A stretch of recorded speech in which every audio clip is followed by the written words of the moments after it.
งาคือมีติปิเพกาวิชแลงาคือติกาติชูแลติเลเพกาวิมาเฮยาค่างาคือชอยาออตุคโลกาติเชวิออโครคาติผาคาชูโย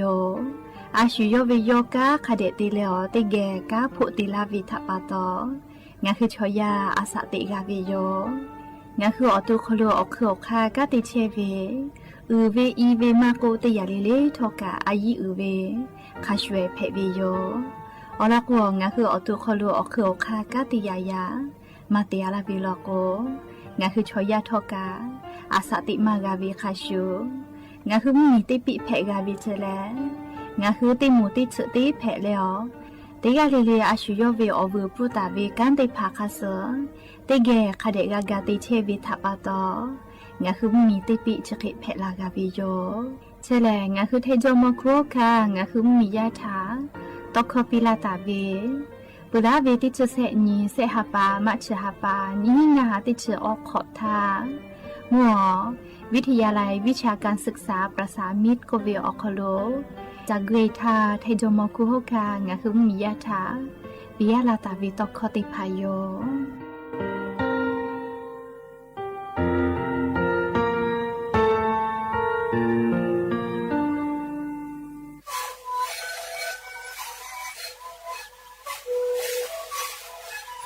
ริกูมันคือยาแก้เชื้อเบออกเข้าเชื้อแล้วบุคคลก็คือออกตีตัววัดที่ไหนเอ็มนาบา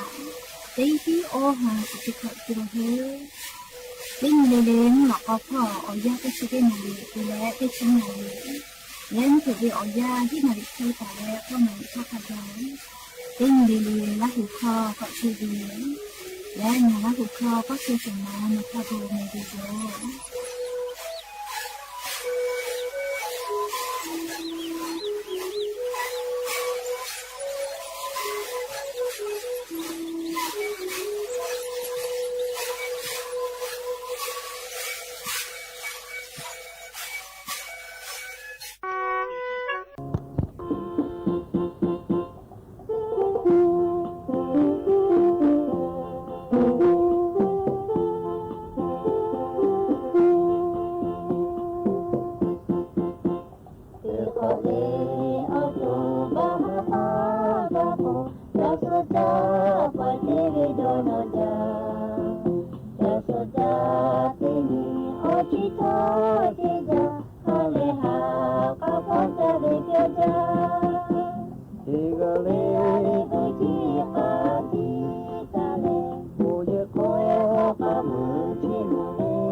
อบูดาจาวิโยยาปึฮาติปอทอกาดาจาวิอญอยาเชอคโลงาคือติปอกกะมีลาวิทัปปะตออลอเปติกาเลเลทะตะอึยอยาวิอคโลละเซจาเลอไรกาอบูดาจากูวิอคโลหะอยู่ลาวิโยแม ฮับยอวิวเนี่ยละหุยาขะพอเชพอลุเชตาเวขะคิเพเชเลเตกาเลเลทอกาจาแม่ดอแม่ซแม่กาแม่ฮาเลดอซาเชอเลนาจุเดเจวิวยากานี่คือไทมิงกอคโลแลมูยิคืออยาปุลาพ่อเชลแม่ติปอแลมุกะวิวยาตาลุเอลาปานิวิโยเจราปะตองะคือเตกาเลเลทอกาอเจ้ายาคาสเพตอลาเชเวอานาอังกอติพัทะนี่คือตอดะแลปูกากากิโตจาวิดอวิเชวิจอวิเตเจลิลิพ่อกาอายีอยู่แล้วอาชิยอตัวยอยากาทักคะแดนยหาซาดักอิสิแมและยะนี้เวียวยาวคโลทอกาจะได้สอคโลแลสเปอเสนี้ยะนี้แลติชหาปาออตุบาหาปาคโลยะญอนี้ชือนี้ฟาอินเพวิโยและจะขอทอกานี้ฮีนี้ชงาขอสขอหาเวียวเนี่ยระหุยาติเผาติฮาเลเลเวียวยาฮีนาริควตาเลอก็นาริทักขะไกติฮาเลเลงาคือละหุคอไรกาอบุดะเจ้าคโลตอกไอเชวิโยวิทยุเรดิโอ AM ติฮิโอหาสจิคกิโลเฮิรตซ์ติไลพองาคือละหุคอตอกไอเชวิโยแมเปื้อแลนิพอติพอ Facebook Fan Pageสบทเชียงใหม่ AM 1476พ่อกะไลฟ์สดติดต่อไกเชียวเวียวเนียละหุยาติภาลุลาและรักกากาหมอปุวิทยาธาอชอปะทะแปปีแผวิโยติกาติไลฟ์ติกาติแชร์ติกาติคอมเมนต์กดไลค์กดแชร์ติเลยหออกาปิดักไอแผวิโยแมมและอย่าเพิ่งหาเวียวยาวคโลทอกะยูเวลาตาเวซาตาอลอติภาทอกะไลรอยูเวลาตาวิโยจุยจอปากรมอุตุนิยมวิทยาพ่ออยู่คือฉันแต่นี้แหละยะนี้ติชหาปานี้ชนิญอคโลเพเชเวมุกะมุหออซามูยีอลอติภาจะเคซาตาปิลาไกตาวิโยยานิเวอยาวคโลกานิเวตยาธางาคือแท้มุเมียวนาติตอพ่อแลมุกะวิมุหอกอมาอซาติภาปอโตเราจีแม่มือขอพอกะอันนี้ซออย่าซอลอกเลียอาจจะกว่าปะเลีกะวิตุโคมาฮิเฮเลีมือขอพอแลอยากค่าขอคุหลอกคู่พ่อคอมหลอนะเกอติติพาลอกโกกะเจ้าเจสาลือเลยกะดอยอีถนนพ่อเลียซอมุกะเวหมูฟิจุด้วยเตแลอุณหภูมิกะก็องศาอย่าลากาวิจิแม่เลีกะเวแม่เลีก็องศากาลาโกคอมหลอนะเกอติติพาแลกะกะลาโกกะจาวิโยแม่เฮกอนิเวตยาธามุยีลอกโกแลงาคือแท้มีอนาติตอพ่อเลไทมิงก็จะติดต่อภาคอีสานพ่ออติจะได้เผาคโลแลติกาติติมุยาจะเจจะจอวิเจเจมุยยอกไกเวมาเจ้าวิโยเรียมุยมาจอมาโออยากฆ่าก่อลุลาและงาคือไทยมุเหมียวนาติดต่อพ่อลุมาก็ภาคอีสานไทยมิงก็จะติดต่อพ่อมุยอตาก่อลุลาตุเวแลมุกะเวมุหอกอมาอซาติภากาลาตุโยเจตาเลเซองศาเขยอยากไกตุโยเจแมเตยาจะได้คือเรียมุหอมุยลุพายุโซรอเฟอเชิญก็วิชองาคือแท้เหมียวมาหือลาเลียอยากขนัวเวียดนามเหมียวก็จะติดต่อเลียยะนี้และซอปอเวียยาโนลุยวิเจเลียบูดาเลียนี่คือแท้เหมียวนาติดต่อพ่อมาหือลาลอเลียมหอมยิรู้จะได้ดีแล้วก็งาคือแท้เหมียวนาติดต่อพ่อโลเลียยาสนาเวียยา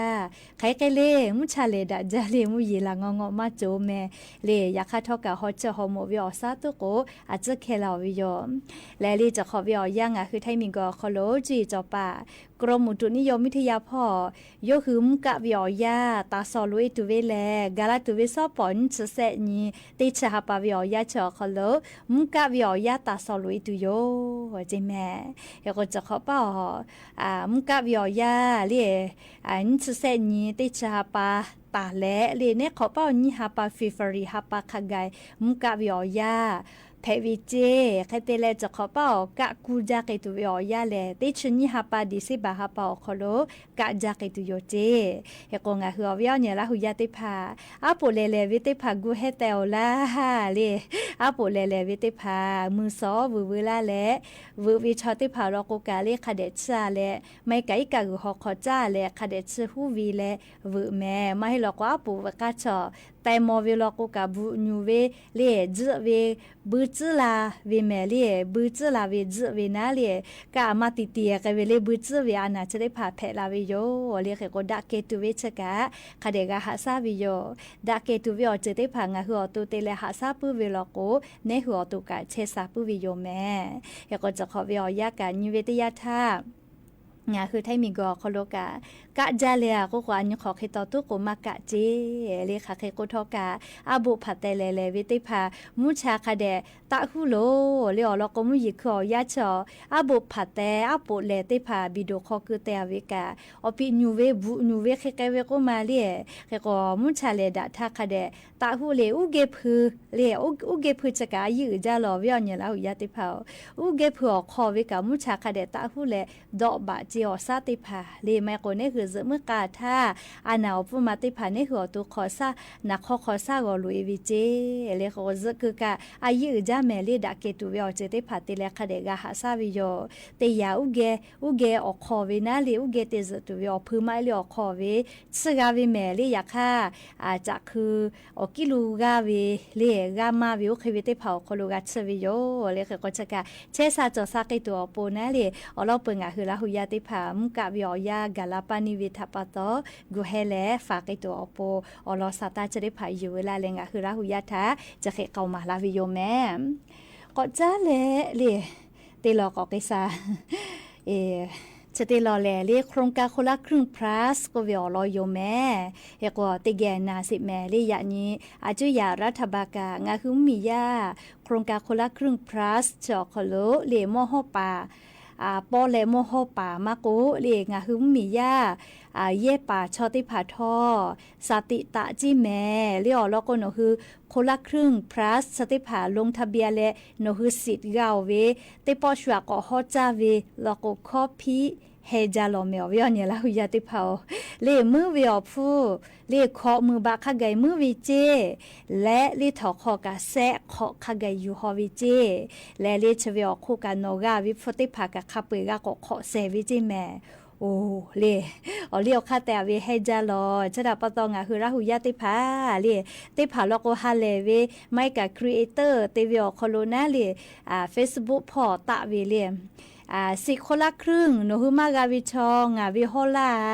กูเลลิติพาจะเคติบุตาเวกาสติเตแม่เล Facebook พอชอชูกะชากาเวเลอเสพาเลก็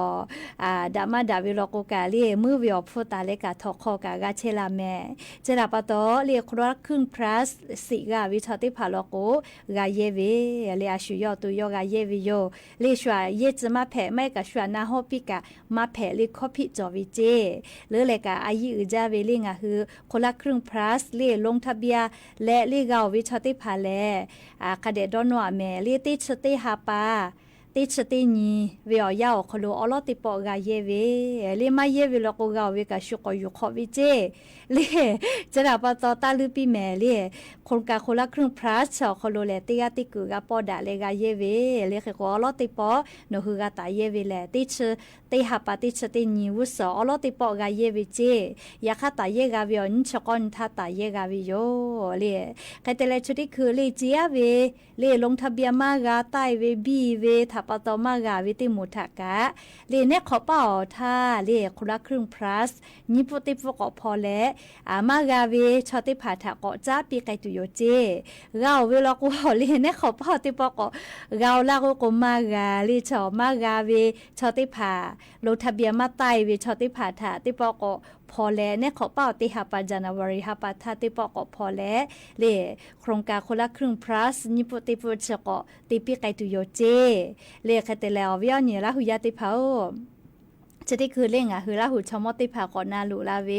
บาสวัสดิการแห่งรัฐจอตาเวงาคือเควิชมติภาฮีหางาฉบับก็เทลาก็เวแม่ติปอยตีมาปัจจักกับเพอลาก็เวเลติผานาลาเวนะอยากติภาก่อนนาลาเวฮีหางาฉบับเทลาเวชเมติปอยตีปัจจักกับเพอลาอลก็จักคาปัจจักกาวิเจเลจักคาลก็ติทุติกาสอลก็ฮิภาวิทัปตอนาเลเฮก็คาเดนาเลชเวอลกาอายุเว ลาเลงะคือราหุยะถะโทลาวิโยบาสวัสดิการแห่งรัฐติโมแลเรียโครงการคนละครึ่งพระสอคโลโนฮือลงทะเบียนมาแผเรียคเตเลโนฮือเลติชติตุกามาโลเลติปอติโนฮือติฮาปาเลบะประชาชนอยู่แลมอปาจักอคโลติปอติบะคโลฮีหางาฉบะเชแลฮาปาซเตนีติชติฮาปาทาโลโกกุลาเกตุโยเจโนฮือตาปาจาเกเพวินะเลเฮโกฮีหางาฉบะเลติเซฮาบาเวปอดาโกติฮิติหางาฉบะวิเชคาปุเอติปอติปาจากะเพวิแมเลคาปุเอติปอติปาจากะเพวิจากคาปากาเวเลติกาสอปากาวนะเลโอเคติปาจากะเวลโกติปอติปาจาเพวิโยคนละครึ่งเคเลตินิเวอฮาบะเจปิลาวิมาเฮเลบาสวัสดิการแห่งรัฐบาคโจคโลแลเลติฮาปาปูติฮิติหางาฉบะวิชติปอยติปากะเพวิเลียขอคุหลอกคุพ่อเชวีนี่คือละหูชมอลโกปาจักคือมาจอเคโกมือขอกาจาปาจาลาเวเลียเคโกกับฟุติผาปือวิโยลีนากาจาเลีขอคุเชจอเวทัปโตเคโกเลียนคือติญญอหาใบเจปาจาจละกนหัวปูเลหาวินาเลียคาบาโคจอคโลโอเคมาฮิแมลีบาสวัสดิการแห่งรัฐรอคโลติฮิติหางาฉบาวิคาปุเอติปอติปาจากะเพวิโยเลติปอติปาเพวิเลเคโกญิฮาปากุลาวินะติชติฮาปาเลติชญิฮาปาคโลเลติฮาปาปุติฮาปากาเยปุวิโยเคโกติภากนาลาเวติปออาจจะเจปาจากะเพอลาเจบาสวัสดิการแห่งรัฐติหมูนะเพอแม่เลติปอเวียจะเจปาจากะเพอเลติฮิติหางาฉบะเลมาปุเจเจติชติฮาปาอคโลโนฮือเลติปอชมะปาจากะกะเพวิโยเลชกางาฮือลาหุชมอนาลุลาวิทัปโต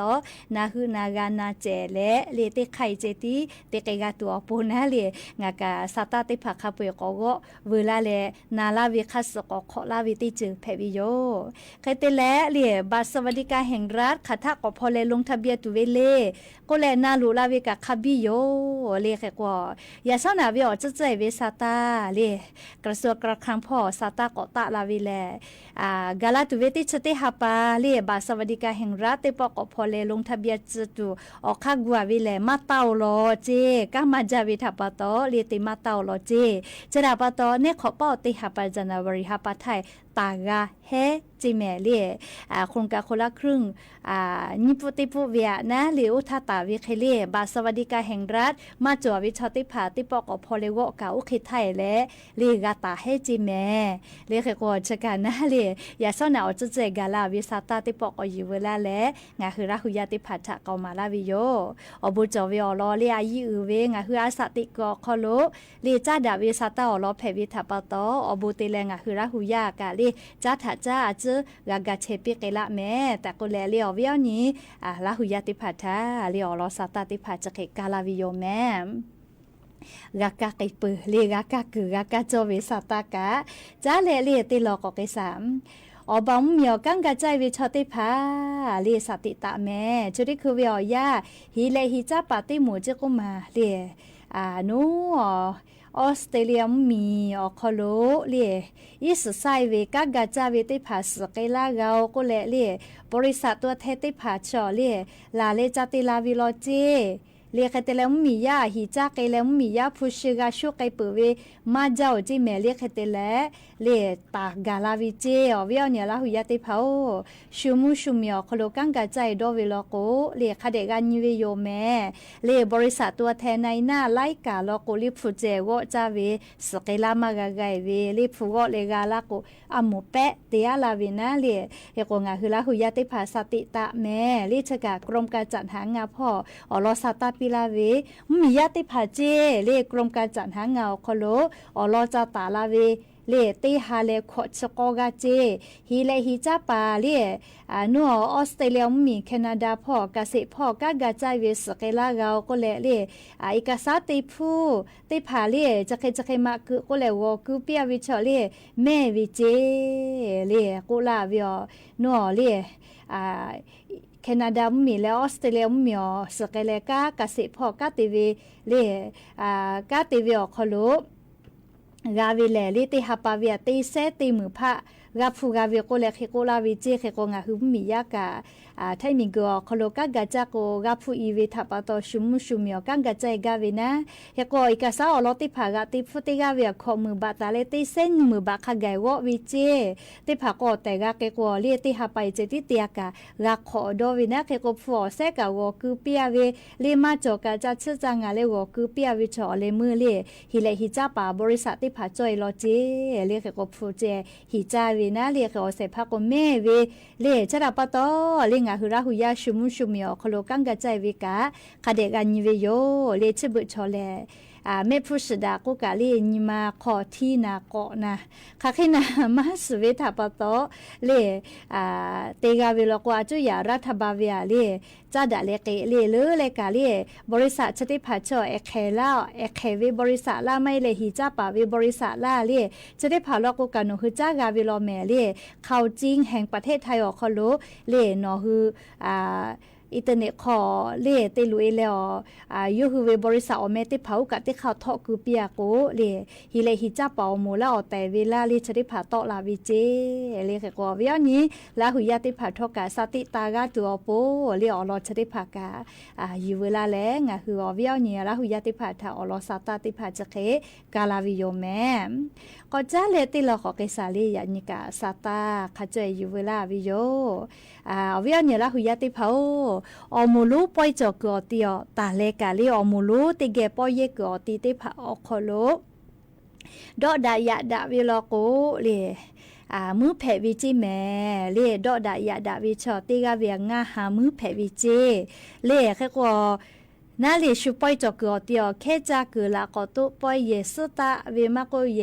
บูลเยกาบูลอวิอติอคโลยะดาดอดาเลชุสะตัวเจติผาติวิลโกเลยะดาดอดาปาชอติกาวิงาหาบะมือแผ่วิจิเลจงมีเวอเลียวค่ะกฎหมายค่ะสุทุละเชวิแม่เลเฮกว่าชูเวปอยจอกอติติผาคโลตาจายะดาเลตาจายะดาแม่เลมือเวอฟูงาหาบะเจหาเวอยะเนี่ยละหุยาติผาอะโล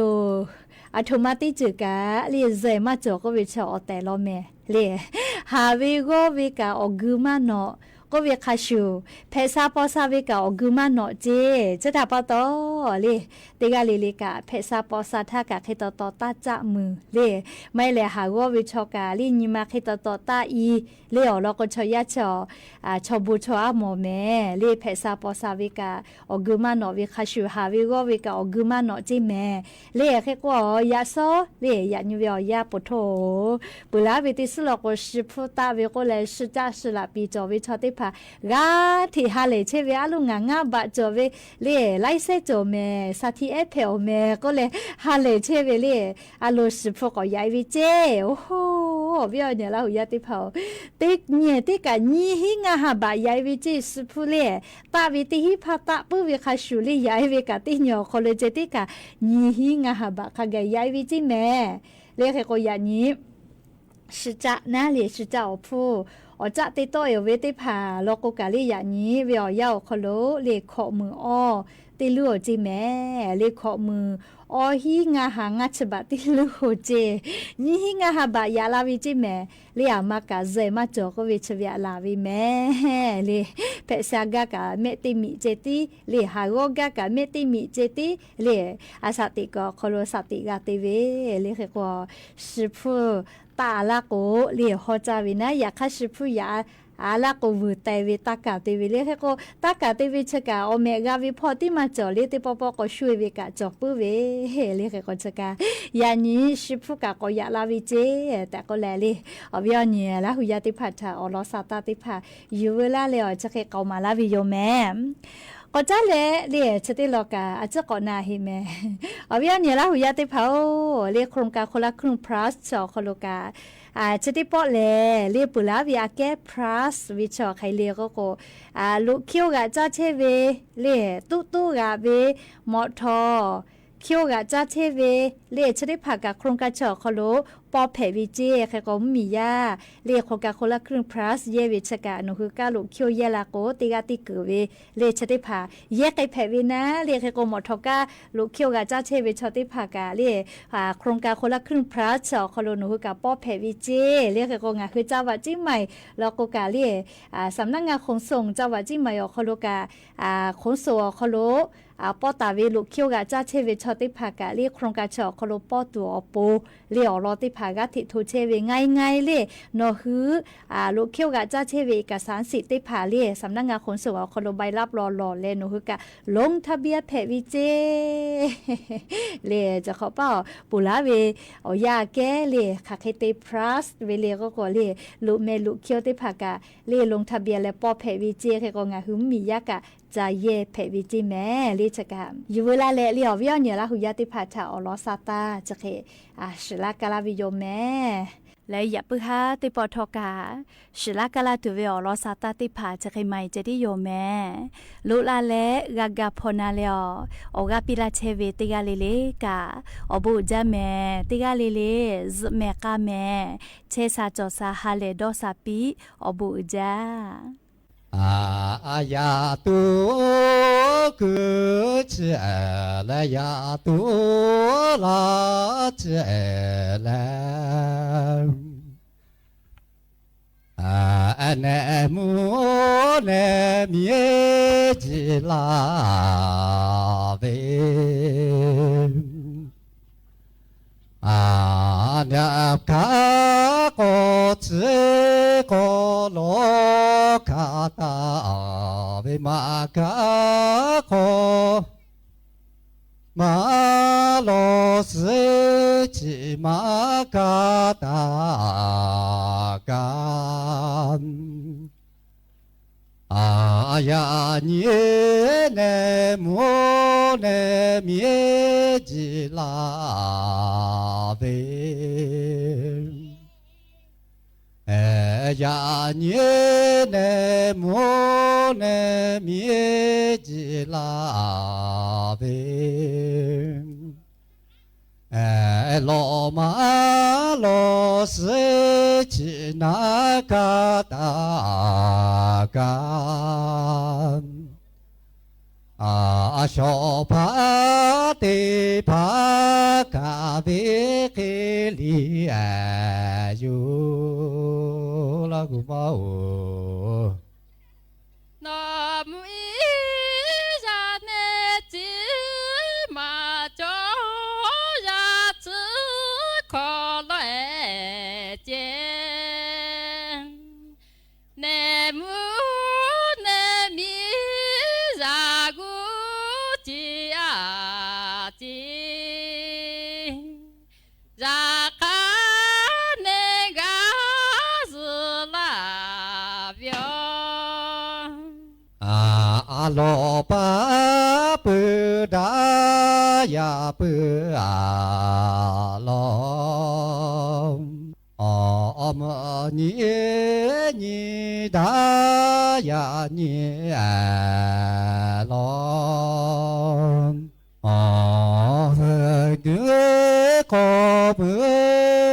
么嘎拉古。呀，你的你的可路，就把可路罗巴可路。是我的个拉维哟，母尼我不我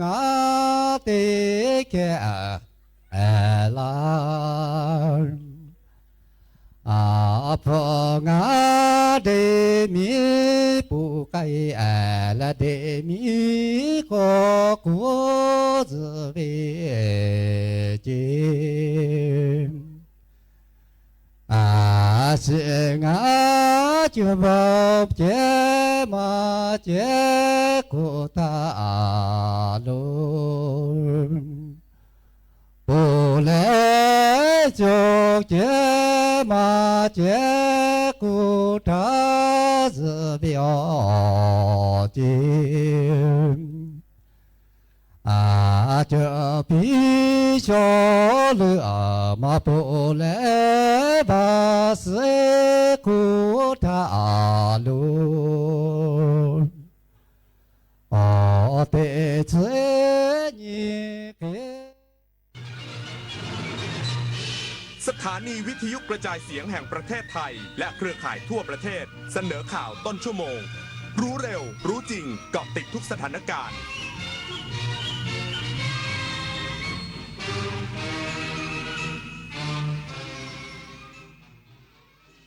รับฟังข่าวต้นชั่วโมง 21 นาฬิกากับอานนท์นันตสุคนครับ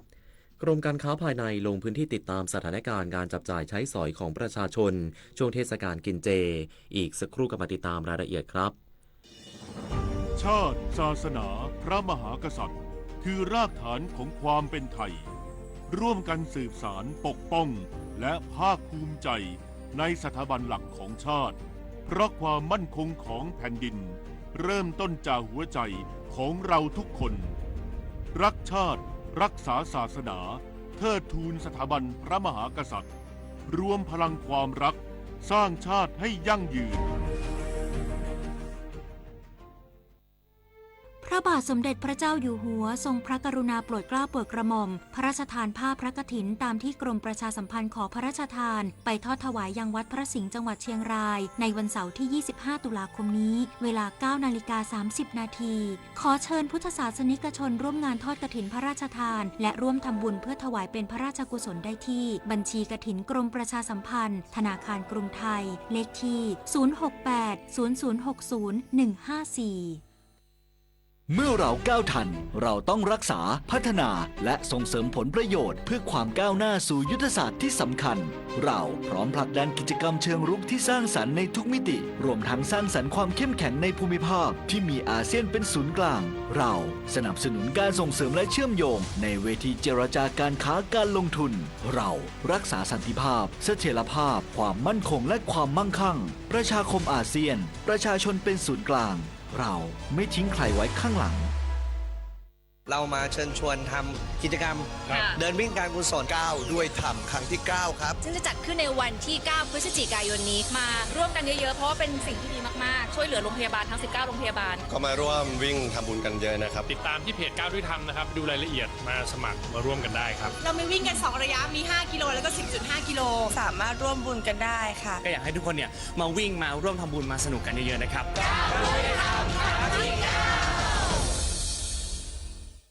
กรมการค้าภายในลงพื้นที่ติดตามสถานการณ์การจับจ่ายใช้สอยของประชาชนช่วงเทศกาลกินเจกำชับให้สำนักงานพาณิชย์จังหวัดทั่วประเทศตรวจสอบการแสดงป้ายราคาสินค้าอย่างชัดเจนไม่ให้เกิดการเอารัดเอาเปรียบนายกรณิต โนนจุ้ยรองอธิบดีกรมการค้าภายในลงพื้นที่ติดตามสถานการณ์การจับจ่ายใช้สอยของประชาชนช่วงเทศกาลกินเจณตลาดยิ่งเจริญพร้อมได้กำชับให้สำนักงานพาณิชย์จังหวัดทั่วประเทศดูแลค่าครองชีพช่วงเทศกาลกินเจพร้อมลงพื้นที่ติดตามสถานการณ์การจำหน่ายสินค้าอย่างใกล้ชิดตรวจสอบการแสดงป้ายราคาสินค้าอย่างชัดเจนเพื่อให้ประชาชนได้รับความเป็นธรรมและสามารถเปรียบเทียบราคาได้อย่างโปร่งใสเข้าถึงอาหารเจคุณภาพดีในราคาย่อมเยาพร้อมทั้งเพิ่มกำลังซื้อและกระตุ้นการหมุนเวียนเศรษฐกิจฐานรากทั่วประเทศ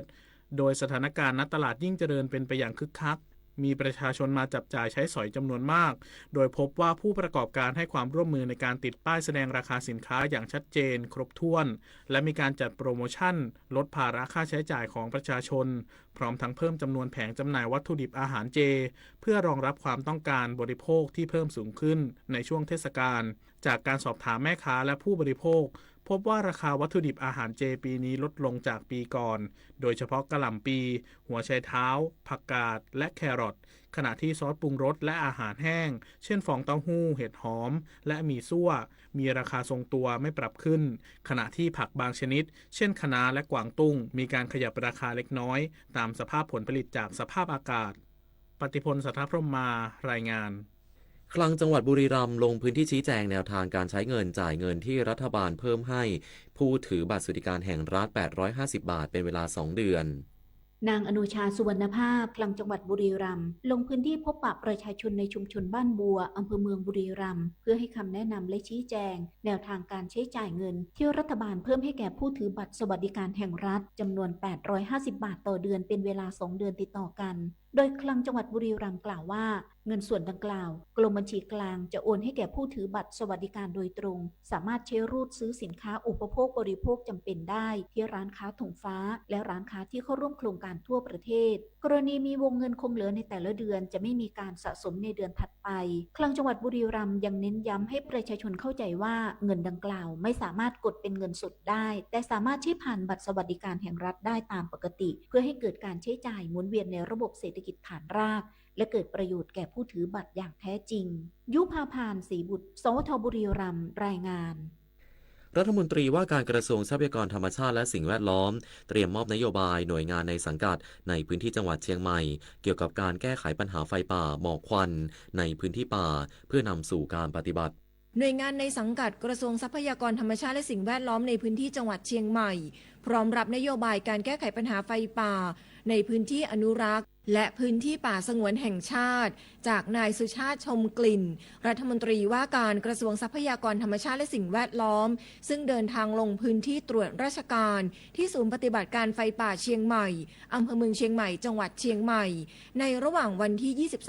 23-25 ตุลาคม 2568ทั้งนี้หน่วยงานในสังกัดและหน่วยงานที่เกี่ยวข้องในพื้นที่จังหวัดเชียงใหม่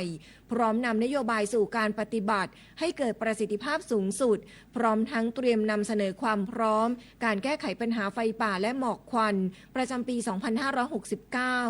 นอกจากนี้หน่วยงานที่เกี่ยวข้องได้จัดนิทรรศการประกอบด้วยนิทรรศการขององค์การบริหารส่วนจังหวัดเชียงใหม่และจังหวัดเชียงใหม่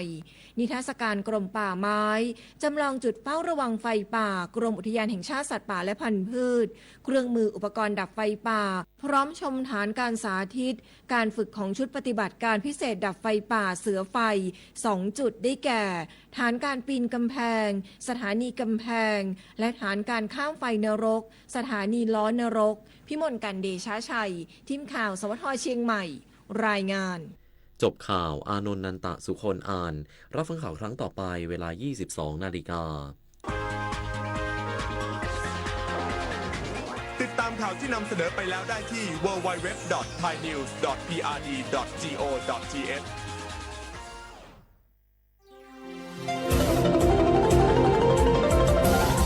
วิทยุแห่งประเทศไทยให้ความรู้คู่ความสุข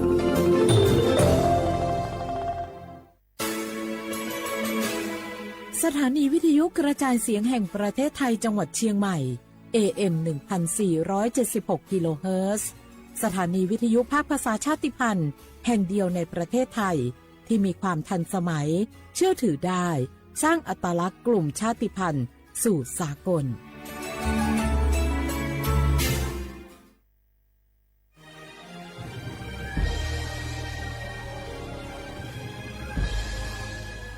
เกิดเป็นคนไทยเติบโตบนผืนแผ่นดินไทยจงภูมิใจในความเป็นไทยชาติไทยเรานั้นนับเป็นชาติที่มีความเป็นมาเก่าแก่ยาวนานเรามีภาษาวัฒนธรรมและมีสิ่งต่างๆที่เป็นเอกลักษณ์ให้เราได้ภาคภูมิใจในความเป็นคนไทยเราควรเห็นคุณค่าและมีความรักชาติหวงแหนแผ่นดินอันเป็นมรดกของบรรพชนร่วมภาคภูมิใจในความเป็นไทย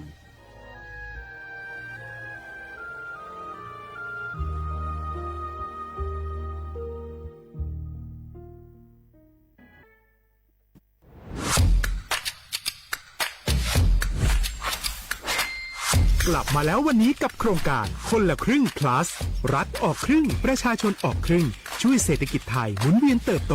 ถ้าเราช่วยกัน plus ต่อยอดให้เศรษฐกิจไทยเติบโตอย่างยั่งยืนด้วย5 plus plus ที่ 1 เพิ่มช่วงอายุผู้เข้าร่วมโครงการจาก18ปีเป็น16ปี plus ที่ 2 เพิ่มวงเงินใช้จ่ายจาก150 บาทเป็น200 บาทเพิ่มพลังซื้อของประชาชน พื่อกระตุ้นการหมุนเวียนในระบบเศรษฐกิจฐานรากลดภาระค่าครองชีพ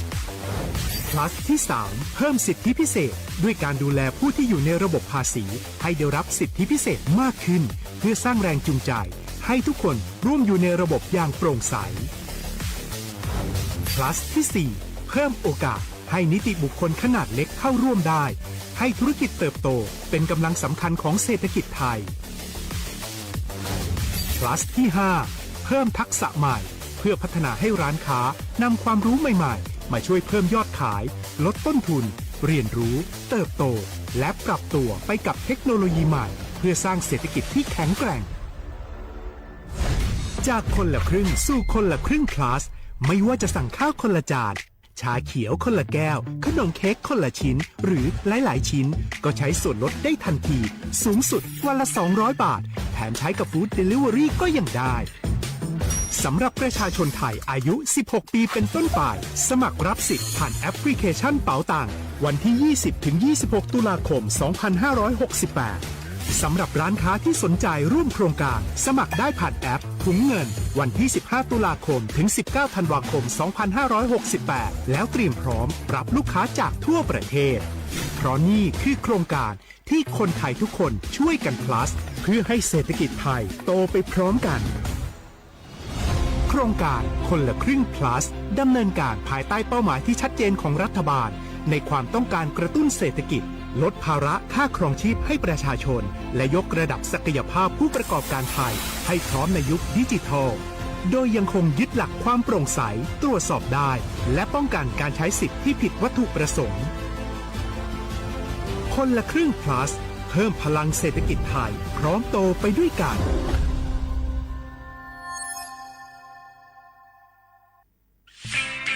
เส้นทางสายหมอกที่สวยที่สุดในเมืองแพร่กำลังรอทุกคนไปวิ่งด้วยกันครับทุกก้าวของคุณคือพลังของลมหายใจชวนเพื่อนชวนครอบครัวมาวิ่งฝ่าสายหมอกเพื่อโรงพยาบาลแพร่ในวันอาทิตย์ที่ 7 ธันวาคม 2568 บริเวณลานกิจกรรมหลังวัดพระธาตุช่อแฮมาร่วมกันส่งต่อพลังแห่งความดีเพราะทุกก้าวของคุณช่วยต่อชีวิตให้กับผู้ป่วยในโรงพยาบาลแพร่สมัครได้เลยวันนี้แล้วไปวิ่งด้วยกันในวันอาทิตย์ที่ 7 ธันวาคม 2568 พบกันบริเวณลานกิจกรรมหลังวัดพระธาตุช่อแฮนะครับฮัลโหลสวัสดีครับพี่น้องอายุอันนี้เดือขยาวโฆษณาไกกะกอสถานีวิทยุกระจายเสียงแห่งประเทศไทยจังหวัดเชียงใหม่พปานเนอบีเคฮอมอนาแอออนหลิญาเมเจสถานีวิทยุกระจายเสียงแห่งประเทศไทยเฮนาอย่าซิมก้อนบีเอดูอย่าล่อนแต่ช่องหางละหาเชลกับปจักกันเนอดูพ่ออีสอนนี่กามาเล่าเนกามองขากากาอีกุญญาอายุเนียวโฆษณาบีเกหมอญาแลนึงมาอ้อนนานากาไงเหลียวเนไงชนยังอายุเนียวนากาสัมโบนาขอนี่จำยองาซุงนี่สีโกจำยอโปเย่และงาเดใจที่โบนาขอนี่จำยอเวนี่นี่โกเย่งาสีเวและงายีเนียวมาเจอเกญาบุกกี้ดูนี่สิข่าวรับสมัครไปทำงานต่างประเทศเห็นว่าจ่ายทั้งค่าตั๋วเครื่องบินให้ที่พักฟรีแถมมีโบนัสตั้ง5 เท่าของเงินเดือนมีเงินส่งให้ที่บ้านสบายเลยแต่เขาขอค่าดำเนินการเป็นแสนใช่ไหมแล้วก็ให้กรอกข้อมูลส่วนตัวแอดไลน์สแกน QR Code ด้วยรู้ได้ไงอ่ะกำลังจะโอนเงินไปพอดีเลยก็ตอนนี้นายหน้าเถื่อนกำลังระบาดหลอกไปทำงานต่างประเทศรายได้ดีมีสวัสดิการเลิศพี่สาวฉันโดนมากับตัวเสียเงินเป็นแสนแทนที่จะได้โกอินเตอร์โหแบบนี้ก็พังหมดสิขอบคุณนะที่เตือนเกือบไปแล้วไหมล่ะเราคิดให้ดีก่อนเชื่อเช็คให้ชัวร์ก่อนแชร์แยกแยะข่าวก่อนตกเป็นเหยื่อไม่เชื่อไม่รีบไม่โอนโดยสำนักประชาสัมพันธ์เขต 3 กรมประชาสัมพันธ์ขอชอชอแม่นแม่นแม่น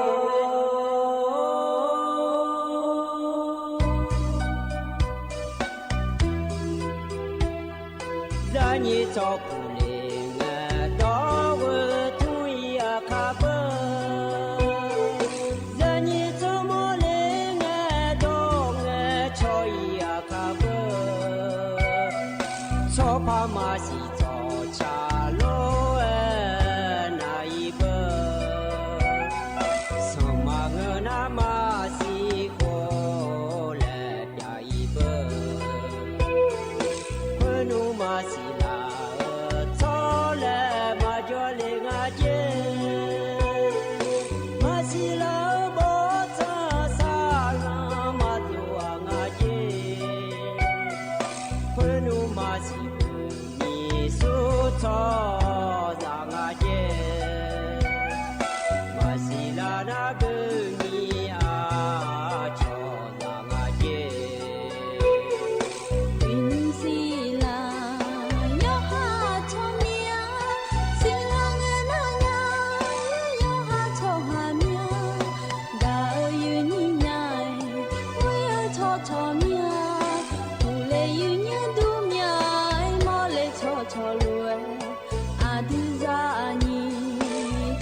อุจิพออุดุธรรมะ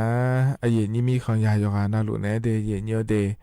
ยุมจิกะล้อยามีนาลุทอนจัวล้ออเยนิยกานาลุเนพะยาทอนจัวมีเดเยเนอุจิปะกะดูล้อยเนฮะกะมีอมอดูเนล้อสวทเจไหมเนอเยนิยกานาลุเนยาทอนจัวฮะนานาลีอายามล้อนาลีเวลาเนเชหลังกะนีเยเนียล้อยุมจิกะล้อเยเนงานเนอายุเชมือเนที่ขอโลจดามาเดเยเนเดเยเนียมยากานะขอเนี่ยนักการนี่ฮะกายฮายามดาซาดาลาเนล้อเยเนียวอินนมยุมเฮยามละค่อยนานนะอายามมาฉลาเนล้อ จะซาแล้วหอดได้เลยนะหาจอดูเหยียดเนี่ยล้อเธอมีแน่ล้อที่ขอรู้ว่าจอดามาเหยียดซาแล้วล้อเหยียดเนี่ยเหยียดเนี่ยมีอะไรล้อเหยียดเนี่ยมีเนาะหุ่นเธอก็เหยียดนี้เนี่ยอยากทำจ่อราคาอยู่ดีเช่นเนี่ยเหยียดเนี่ยล้อเธอก็ใส่ใจขับผู้เลี้ยงเนี่ยอภิเษกก็อย่าเลยเกิดล้อเลยนี่ยอมยาขอเนี่ยล้อเธออะไรจะล้อเนี่ยล้อเลยเหยียดนี้เนี่ยชอละเราอย่าย้อนนะลูกนะหาลูกมาเดแล้วเราก็หนึ่งเสียนะหาลูกเงื่อมาก็หนึ่งซึ่งเนี่ยเงื่อมาโลเลยเราเนี่ยชอละเรางานเนี่ยเราเนี่ยประมาณนี้นะเยอะเนี่ยเฮก็พอในที่โพลแพ้เนี่ยเนี่ยเดเยอะเนี่ยเดเฮก็เยอะนี่เนี่ยการลัวเทซ่าเฮนะเลยเนี่ยสวทเจ้าใหม่และคู่กันเนี่ยเยอะนี่เนี่ยถอนจ่อมาเดแล้วเราเยอะเนี่ยงาเฮก็อัดดำแบงเงินเนี่ยมีเฮก็ลาตานะขอเนี่ยเยอะเนี่ยมังเงี้ยนะเราอย่าน้อนะเราอย่าปนนะลูกถอนจ่อละเงี้ยเหตุนี้ในการวัวเทซ่าเฮนาเราเหตุเดียวสถานีวิทยุกระจายเสียงแห่งประเทศไทยจังหวัดเชียงใหม่สำนักงานประชาสัมพันธ์ที่3และคู่กันในถอนจุมาเดเรายุ่มได้เหตุนี้นุทัญญากระดูนาสวทเชียงใหม่และแม่เดและเราเหตุนี้ขอในเหตุเยี่ยมยาขอมาสิญาเกิดแต่ขอในจ้องงานเสียเหตุนี้ที่ไม่ได้ยุ่มงานเลเจลัวทีมหูนะเราเหตุนี้กามีอมัวดูล้อเชื่อมสิญญาเนี่ยก็ดูเดแล้วอย่าปนเราถอนจุละเงี้ยเหตุนี้ไอ้โดนเนี่ยมาเดเหตุนี้เดเธอมาสิเราที่นั่นก็ละเงี้ยเราเหตุนี้เจ้าหน้าที่เหตุนี้จะก็เลยเกิดในแห่เนาะเดี๋ยวขาดนะหามาโลแล้วนะหาเงี้ยเราเหตุนี้นะหามาแล้วเราก็ในนะหาหลุดเล่ๆพันนะหาเนี่ยละก็หนึ่งเสียนะหามาเดแล้วนะฮะงานจก็มาพังเงเบอร์เหตุนี้ก็หนึ่งสีในบัตรหาเมื่อปาจาเบอร์ล้อเฮือเจ้ามาเมื่อเราคุยรอเหตุนี้ยาหลวเนี่ยสวทเจ้าใหม่และคุยเดและเหตุนี้เธอมีเนี่ยล้อเหตุนี้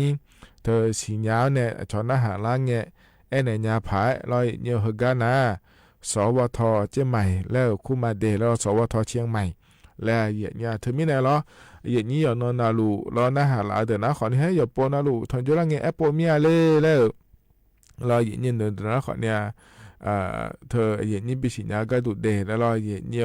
ยอมยามาสิญญาขอนี้จอมีในบิสิญญาพายแล้วยาจากอากาศโดนในญาเดและเหตุนี้หัวโลไอเนเดเหตุนี้อันนี้จิกที่ขอรู้จอดามาเหตุนี้เราในลิทิลาบยอนี่แล้วถอนจ่อยามละคุยรอเหตุนี้เธอเนี่ยจะร่างอุศปาขอนี้ถอนจ่อมาแล้วก็ยอมยาขอนี้จากการนำมาเดนิ่มจิกเราก็ยาถอนจ่อยามละคุยขอนี้ขนมจากอากาศด้านในบิสิบิกามาเดเหตุนี้เดเธอมีเนี่ยรอเหตุนี้เฟซบุ๊กปานนะหาลูนะกดไลค์กดแชร์เธอเดี๋ยวไหนจะไม่เดย์เหนียวก็ได้นะเหนียวอันนั้นจะไม่จะไหนมาเดย์เหนียวยุ่มจีฮก้าเหนียวเนี่ยถอนเจอล้อเหนียวอัดเดืออาคาอันนั้นนะเหนียวอินนะโหที่นั่นฉลางาเดย์เหนียวบาลาสีนะขอเนี่ยเชสีอาโหนะแท้ที่หัวเดย์เหนียวเดไทยอันนั้นนะอินวันพุธละงาเหนียวอันนั้นนะขอเนี่ยนี่เช่นนี่ล้อบาลาสินะตุลาคมอาโขนะขอในนิพังอายะโกชิเยเดเยเนเดเฮนะโคโตลาโตลอเยนี่นะทอนเจอนิมจิอายะมละคุยเยเนี่ยลอต่อชาจิมิมนะหาดามาเยเนียวงามามานิกากามอมอญาและชาต่อช่างอเดที่ขอร้อยนะหาบยอดามาเยเนียว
ตะกะพะเนบินะหาดาตะชาตะกะทะบิมนาลอยยองงามามานีกากามอมหญาและชาตะชางาเดยอกานาหลวงพะเนบินะหาดาเกยานะหาเปียวดุเดเยเนียวตะกะจนอปะลาเนนะหาลายอกานารู้อุดุธรรมะเดเยเนียวเดมะข้อปะเนนะหามาFacebook ปะเนนะหามาลอยยะติขอลอยจะดามาเยญาตะกะก็อเมจะกาได้มีนายลอตะกะเยญจะกากาได้แนวเฮนาအခန်းစော်ရဲ့ညောအတဲ့ထိုင်မိခလာခွေးနာယဟုအနာတီနန်လဲဖတ်ချလာငါတဲ့ညောတဲ့တကားနဲ့วันปิยะมหาราชและคู่อนันต์ฉลางาเยเนี่ยขั้นหนึ่งสอนเราเดือถ่ายมีของสภาพระบาทสมเด็จพระเจ้าอยู่หัวรัชกาลที่5ราชวงศ์จักรีเฮออเดือชาวละคุยเราเลยเยนี้อายุเชื่อกันอยู่เกออนันต์และฉลางาเดถึงมีแต่ขั้นหนึ่งสอนนะราชการปามหยอกมั่วดูอยู่กันนาลุนาแม่เยเนี่ยเราเถออบตเทศบาลอำเภออยู่กันนาลุเดเยนี้เถอกาหลวกะกอดใหญ่นะขอรีชอบแพงกันเนาะอีญาแม่เดเยเนี่ยขอในโคยาล้อหน้านัวล้อจะย้อนเอาดูพ่อแม่เยเนี่ยอีสนิหลวเนี่ยอย่าอีญาเดแล้วนะขอในล้อเยเนี่ยอีญาแม่เดเยเนี่ยเดที่เขาล้อจะดราม่าเยเนี่ยกันเนี่ยนะล้อเยเนี่ยเธอเนี่ยก็เกาะล้อแหลมถาเฮอเยเนี่ยจะกะในปีสิบิกามาเดเยเนี่ยเดมีเนาะก็ดูนะล้อเยเนี่ยเดือไทยมีของเราคุยนะล้อจนเจอนี่น้องเนาะอย่าย้อนเอาลูกเยเนี่ยเธอรัฐบาลปาก็ดูนะคณะรัฐมนตรีและขั้วเธอบอกจ่ายาเดยเนี่ยเดเยชุดเดินง่ายในเยนี่บอกจ่าล้อมีเนาะขอเนี่ยอย่าบอกจ่าง่ายเยเนี่ยยมยาจียมยาก็เราคุยขอเนี่ยอย่าบอกจ่าง่ายเดยเนี่ยเดเธอเนี่ยตัวเด็กก็ปาบีมือดาราพายมาเอลอยเนี่ยอินุมอเดือไทยมีขอเราคุยเมียมาแกเชกายามันเอาเลยช่วยแม่เดยเนี่ยเดถึงมีเนี่ยเมียมาแกเราเดือไทยมีขอเราคุยนะอยากการเล่นนะขอนี่แต่ยองล้อเนี่ยเดือไทยช่วยหาแม่ ชมีเขาเนี่ยชอบหามาเรายอมยาเนี่ยลาแต่การลางานเนี่ยอย่างนี้นายยุ่งยอมยาก็ยอมยาผู้อย่างง่ายอย่างนี้เดืออาคาชอบเจอคนเนี่ยแล้วแต่ก็ดูเดลเพราะเนี่ยชอบแต่ปีกันละเรายุ่งชอบไม่เอาที่ยาวและเธอหน้าคนเนี่ยแห่เราจะขับพวกปาโลเลยเนี่ยฮิบาผ่าเหี่ยวปาโลไม่ทราบว่าปาโลแล้วยอมยาก็ย้ายเดี๋ยวมานี่นะแล้วเธอชอบนาดูโลจะตัวเจดูโลแล้วผู้เราคุยแต่ปีกันดูโลแล้วพังฐานเนี่ยจ้ะเราแล้วถ้าบางปาก็ดูคนเนี่ยยุ่งจ้อยเนี่ยแต่ก็ปาเฮนามาเชบีมือแต่ละเนี่ยผ่านงานเลยมีเนาะถึงก็อย่าบอกจานเนี่ยจ้าดาวยมอยากจะจ้างง่ายอย่างเงี้ยแล้วถึงก็ภาษีเผื่อก็คันเนี่ยมาแล้วอ่ะหมดแล้วถ้าบางปาอย่าบีเถอะแล้วเลยนี้อย่างเงี้ยเดือดถ่ายช่อหาแล้วอย่าจ้อนาลูเนี่ยแล้วมานี่นะอย่าขอนาลูเธอดื้อมาที่ของที่โปรแล้วอย่างเงี้ยภาษีแล้วขั้วเธอยาเจี๋ยมายาเจี๋ยคนนี้รัฐบาลยาจัดเนี่ยเดี๋ยวอย่างเดี๋ยวงานที่นครพูเพิ่มยานี่ยาหลังมาเดี๋ยวหน้าเพิ่มยานี่ยาหลังมาเดี๋ยวแล้วจัดเนี่ยยาเจี๋ยก็เกิดแล้วนะคนนี้อาจจะนายาจีแล้วอย่างนั้นมาผิวเฮียหลังเฮียจะมันก็มาเกิดเลยนะคนนี้มายาจีอย่างเงี้ยที่มีในทางโครงการคนละครึ่งหลักคุยหนาเบอร์ลอยยุ่งเหมือนกับโครงการคนละครึ่ง plus แล้วคู่ง่ายในอย่างนี้เธอหนาล้อแห่ที่นครล้อเหยียดเงี้ยวหนาแล้วทำมาเป็นโครงการคนละครึ่งนะกู้จ้องดูหล่ะส่วนมาขายโยคนนาลูล้อแล้วทำมาปานเนี่ยภาษีแล้วกู้เธอก็ก่อนจังหล่ะนะล้อเหยียดเงี้ยวหนีพระวิญญาบาลเกินในบีเกินมาเดแล้วจ้องดูหล่ะแม่ในอย่างนี้นับภาษีก็เกาะล้อหมดบีก็มาจ้องถ่ายเดินนะคนนี้หนีพระบาทชาวบ้านเนี่ยมาเดในล้อเหยียดเงี้ยวเธอมีเนี่ยล้อหนาคนเนี่ยแห่แต่ก็ปาขวัญนี่ล้อเหยียดเงี้ยวเธอเนี่ยแต่ก็ปาเอี้ยล่ากาเดือดถ่ายช่อหาก็ดูนะขวัญเนี่ยภาษีปาบิกาไข่เนี่ยก็ดูล้อชาวบ้านเนี่ยมาเดแล้วงานแต่ก็เอี้ยเดือดนะล้อเหยียดเงี้ยวนะขวัญนี่ที่เจล้อเลยเหยียดนี้น่ามันนี่นะมียากรแต่มันก็ยังมีจิกยังมียากรเราคุยขวัญนี่ชอยังเนี่ยเกิดงาล้อเหยียดเงี้ยวใจที่ก็อย่าบอกใจก็ดูนะขวัญนี่เธอก็เหยียดนี้จุดตลาดในสาลัวเดือเราบาหือแล้วในสาลัวเดือเราก็หือในสาลัวเดือเรามีใช้เป็นแบบในสาลัวเดือขวัญเนี่ยพระชาวบ้านเราเนี่ยแล้วพระยางาเหยียดเนี่ยยุ่มขวัญเนี่ยชาวบ้านเราเนี่ยง่ายสิเดียร์ยี่เดียเจริญเงี้ยสาลัวในชาวบ้านก็มายาเกิดเดือเราเหยียดเนี่ยเธอก็ที่ยอก็ดวงกุยพระบาทชาวบ้านเนี่ยเธอเราเลยเหยียดนี้ยอมยากะยอมยาหยอนั้นว่าอย่าเจอดูว่าขอก็จะนอปะเราเหยียดเนี่ยมายาเกิดเดือขวัญเนี่ยแบบนี้โจมีเนี่ยหรอเธอมีเนี่ยมีน้องปอจาเนี่ยชาวบ้านเราเนี่ยก็ดูเดแล้วง่ายแท้เหยียดเนี่ยหรอเธอก็มีน้องปอจาเนี่ยที่ยอก็ดูชาวบ้านกุยพระบาทเฮนะขวัญเนี่ยผิวอยู่เมื่อโกพระที่ยากูช่วยลำบากเจเนียอย่ายุ่งงาเดและตัวบอกจานเนี่ยเกิดได้งานมีนอนนะเดยเนียเดเธอมีเนี่ยเราเฮนะขอเนี่ยเธอมีเนาะคณะสมุทรเดียวปาบอกจานเนี่ยเนียเฮชอบาดาก็ดูเดแล้วจะกะเอกาโดเลร้อยเราเนียจะกะเอกาดาเนี่ยในปีสิบปีกาเลเดยเนียเดอันนั้นใจที่ก่อนรัฐบาลเขาปากก่อนนะเราเนียเธอมีเนาะเราเนียมีเนาะย้อยไงนาลีงานหลายอย่างเมื่อเราคุยงานเดยเนียเดเธอ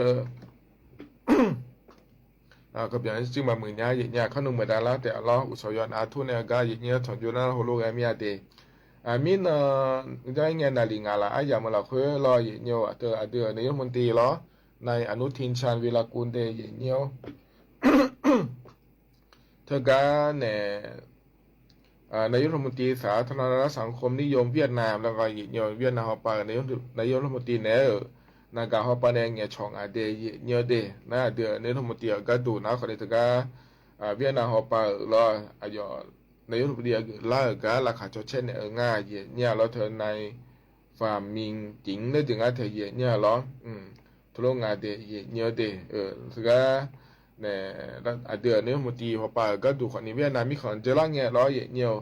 เจริญเงี้ยเธอก็พายุไต้ฝุ่นบัวลอยแล้วคงอาจจะจัดแล้วเธอก็ถึงเราเวียดนามเขาออนไลน์เนี่ยยอมอยากยอมอยากเขาปั้นตัวเลี้ยงชัวเชี่ยวคนยอมอยากร้อยเนี่ยแต่ก็จะละเงี้ย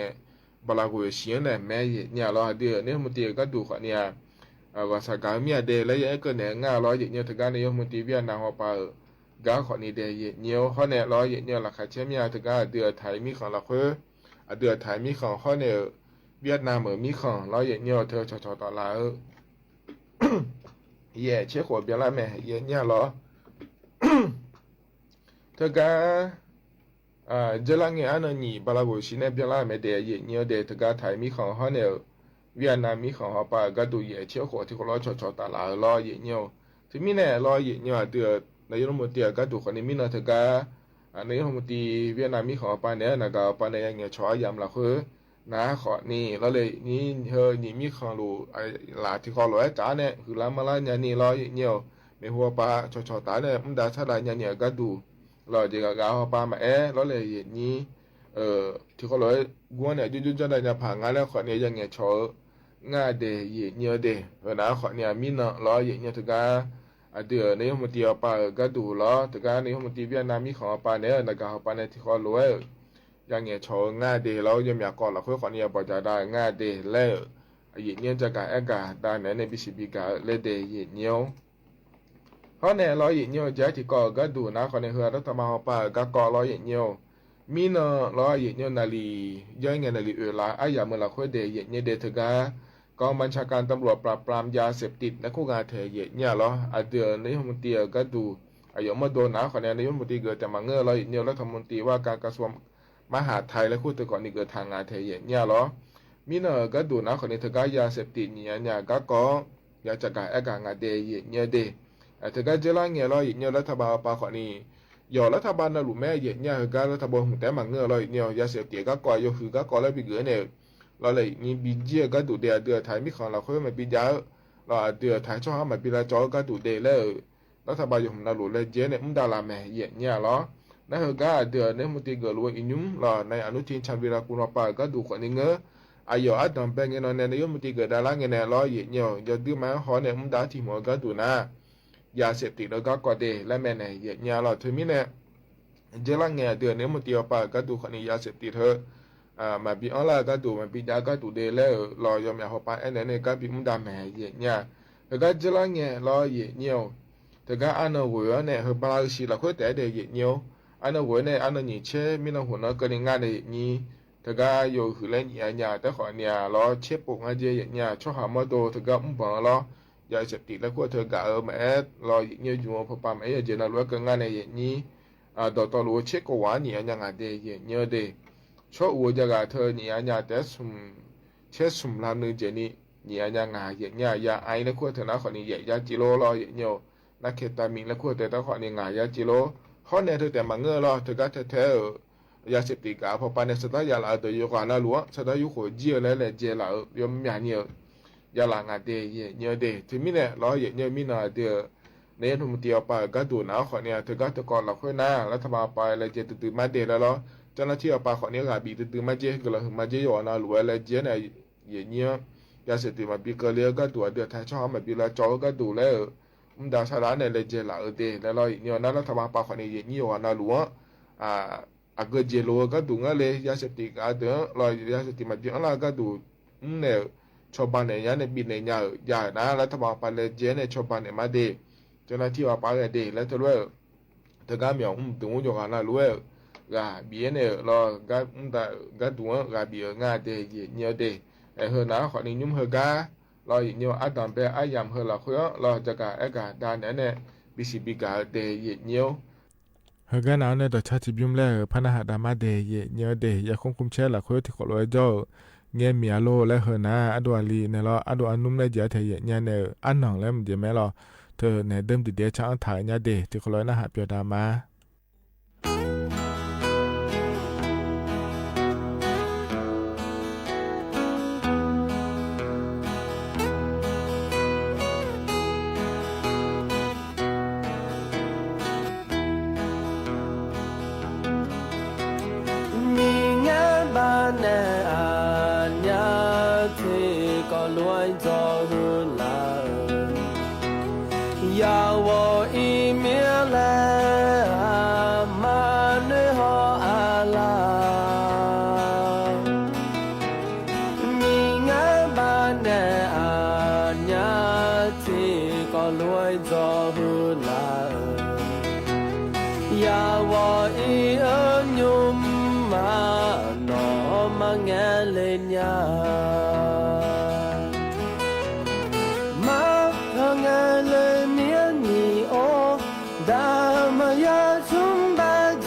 นอแม่ชูชูหอนึกาเบียอาโดที่ซียานอมังเงเลญญาอย่าคุ้มแทลาคว้าจอเมียเมียลงอยากช่วยบอกโมญาจอดูมาดาชอบผู้จอดูอยากช่วยบอกโมอยากช่วยบอกมอเลนานอนในมอลันใหญ่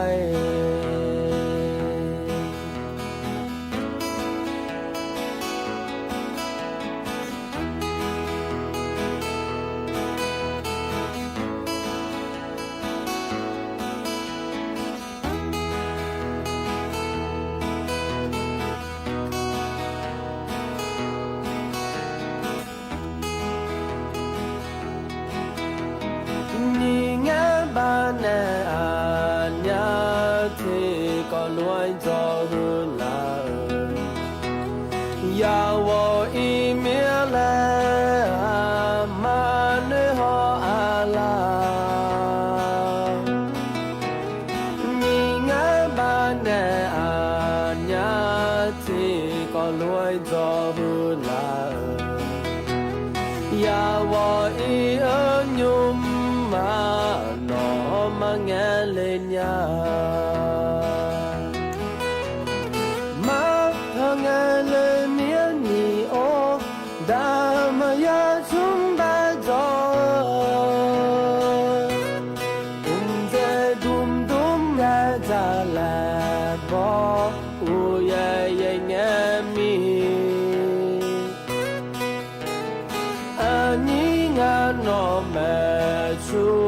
ชูหอนึกาเบีย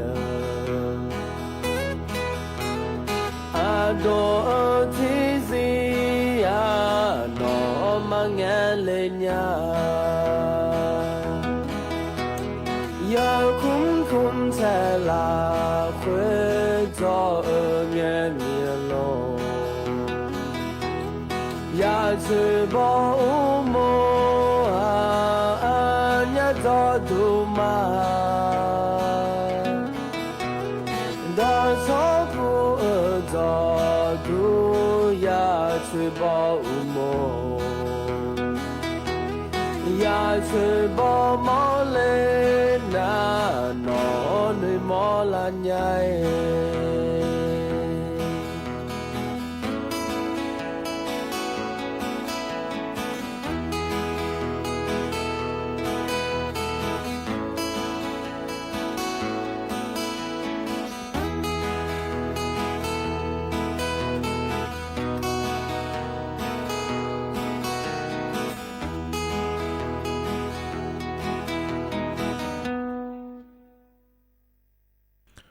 เธอน่าต่อชายใจจิบิมฮกายยินเนยาถอนเจอยุบจีอายามฮละค่อยพอในบินาหาดาล้อยินเนยาควบคุมเช่ละค่อยที่ก็ล้อจ่อเงี้ยเมียโลแล้วชาต่อชางาเดยินเนเดยานาหาเบียวดูล้อยินเนยฮกาจะนอปาล้อเนี่ยนะหาล่ายินเนยอุดุธรรมะเดยินเนเดมาข้อปะในนะหามาเฟซบุ๊กปะในนะหามาอากะอากะมีขออากะพัวจอเนี่ยนะหาลัวขอนี้ล้อยินเนยยุ่มน้าขอนี้ให้นาลีเวลาที่ก็เบียร์ละก็ร่างงายเนี่ยเราเบียร์ละงาเราจะมีเนี่ยที่อันอยู่ขายเยอะน้าขอเนี่ยเดี๋ยวมันง่ายเราจะไม่อยู่ขายเนี่ยไม่เดี๋ยวขอเนี่ยมาอยู่ขายไม่ได้เรามาข้ออาหารน้ำมาข้อจะไม่พิแทนแล้วเฟซบุ๊กนะฮัลโหลนะเฟซบุ๊กเนี่ยจะไม่อีโดเดย์เนี่ยเดย์เธอพัฒนาอยู่ข้ามาจีพายเราเนี่ยขั้นหนึ่งสองที่เขาลดถอนเยอะมาเดย์น่าจังแทนช่วยเนี่ยเราเธอน่าหาลัวเดี๋ยวน้าขอในงานเนี่ยที่เขาลัวแล้วพัฒนามาเดย์เนี่ยเดย์ไอ้ยามให้เจล่าเหรอเนี่ยการงานเนี่ยก็แหลมเถาเหอพระจักรแต่มาเหยียดเนียวคนละครึ่งและขั้วก็ก่อเถิมล้อเหยียดเนียวเหเหอก็คนละครึ่งและขั้วก็ก่อเหอหนาเราเลยเหยียดนี้อินุมนาชอมยอนานัวเบียงจีไม่ได้เหยียดเนียวเดอดอมเป็นเงินเอาเนี่ยเบียงจีสวมเหยียดเนี่ยล้อนี่เชื่อลำกะจะนี่ง่ายเหยียดเนียวที่ไม่ได้เหยียดนี้เธอก็อยู่เมื่อแรกๆผมถามเดินหน้าเราเลยนี้ อาดอเบลนอนะขอเนี่ยอันนอหนีเชื่อเวกันนอยุมดาญาแม่เดเยเนียเดอุสยอนะนาลิโกลาเนี่ยยุมญาแม่เยเนี่ยรอไอ้ขอเนี่ยเขาก็ยุมอายามากลายมีแน่เยนี่ยาแลหัวก็ดูนะเบอร์ถ้าก็แอปพลิเคชันเป๋าตังและคู่กันเลยเนี่ยเราถ้าก็ถ้าพอเนี่ยยุมง่ายยุมกลางเงี้ยเราเยเนียวแอปพลิเคชันเป๋าตังรอเยนี่เจอละเงี้ยยุมพอเดินนั้นว่าสิญาดูในฐานญาด้วยขอเนี่ยสื่อแล้วยุมโปห่ออาดอเบลปอยุมมาเดแล้วชมยอดอ่อนเดินนะเราเยเนียวเธอแหลมหัวล้อเยเนียวจะแหลมหัวก็ตัวไอ้ไหนเนี้ยล้อแอปพลิเคชันเป๋าตังและคู่กันเลยเนี่ยเราเลยเยนี่เธอก็จีวอลเล็ตและคู่ยาเดเยเนียวเดจีวอลเล็ตและคู่เธอก็ที่อานาหนีผ้ายาลานะคนเนี้ยหนีผ้ายานะหนีผ้าดอนยาเราหนีผ้ามาจานะคนนี้ที่หนีแต่คนนี้ดอนยาล้อดอตอลัวหนีผ้าแบบมาเจอินี่เลยก็งานเราเห็นเนียวนั่นรัฐบาลไปในหนีผ้าอุยาบางชาวบ้านเกินเนี่ยก็ยาเดินนะคนนี้หนีผ้าอุยาเกินคนนี้ดอนยามาจานะคนนี้อยู่5 jaarแต่จะมีดอนเนี่ยล้อดอตอลัวนั่นหนีผ้าอุยาบางเกินนี้ดอนเนี่ยคนเนี่ยเกินยาเด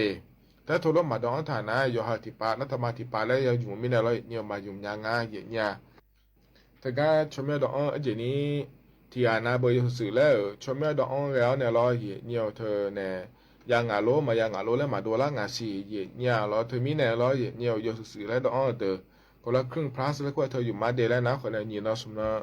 ยาต่องาเดแล้วดอลลาร์ฐานใจแม่ในเยนี้เธอมีเนี่ยก็ดอลลาร์เดนะคนเนี่ยต่องาเยเนี่ยนี่เราสมนะเกลังเนี่ยนะขอนี้เธอก็เนี่ยยานะยาไม่เดแล้วดอลลาร์ง่ายเนี่ยเรามายานะจะมีเนี่ยมายาเนี่ยก็ถูกง่ายเดแล้วดอลลาร์ไม่เดเธอก็เธอพอเนี่ยเดเนี่ยเดจะมีเนี่ยเราเนี่ยเธอก็ดอกมาเดินนะเราเนี่ยอันนั้นนี่เช็ดสิ่งเนี่ยเราเนี่ยเธอก็นี่เช็ดกูก็นี่ฉันไม่บิดมีเนี่ยอันนั้นนี่เช็ดสิ่งเนี่ยอุตสาหยามเราคุยเราเธอก็ฉันไม่ร้องกันเนี่ยมายาเดอันยังก็จ้องง่ายแล้วดอลลาร์ไม่นั่นเขาก็ดอลลาร์อินยาเดเนี่ยเดเธอก็ดูนะเราคนละครึ่งแล้วควรเธอพอนะรออย่างเดียวนั่นเขาก็จะร่างเงี้ยที่อ่ะนะรออย่างเดียวงานต่างเป็นไงเนี่ยไอ้เนี่ยมารอในอย่างนี้ที่อ่ะนะเบอร์ยกคนละรู้รัฐบาลปังที่คนนี้ที่คนก็ดูช่วยแม่นี่ยาละเล่ภาษีก็จ้องแม่ในอย่างนี้รอเมื่อตัวคนเนี่ยช่วยแม่ตัวออกมาแล้วรัฐบาลไปในชาวบ้านก็เมื่อตัวนั้นหนีผ้าอุยาบางอยากเกิดไหมไอ้คนเนี่ยเขารู้จ้องหลายเดือคนเนี่ยที่อ่ะนะหนีผ้าแต่อยากเดือคนนี้จ้องเจ๊อย่างเงี้ยนั่นเธอก็เธอพอเนี่ยจะกับเอกาโดเลยง่ายเนี่ยจีมิเนี่ยหนีผ้าบาดแต่ยาก็ถูกง่ายเลยแล้วนะขอเนี่ยเธออายุมาอายามและบินเนี่ยยังหายเนี่ยอาหมูก็บีจังดาเธอเนี่ยภาษีก็บีจังดาเธอเลยอย่างนี้น่าจะมาในอายามเนี่ยทารุมาดองเดินจนพอเขาดองเดินนะเพื่อช่วยมาเอางานเดแล้วตัวก็งานเถียเนี่ยหรอที่ไม่เนี่ยเขาก็จนพอจังเดินนะเบอร์อย่าเลยหนีผ้าบาก็ดูแต่ยังงานเดเนี่ยเดนั่นเธอแต่มาเงยเลยเนี่ยเขาก็มีองค์พ่อป้าก็ดู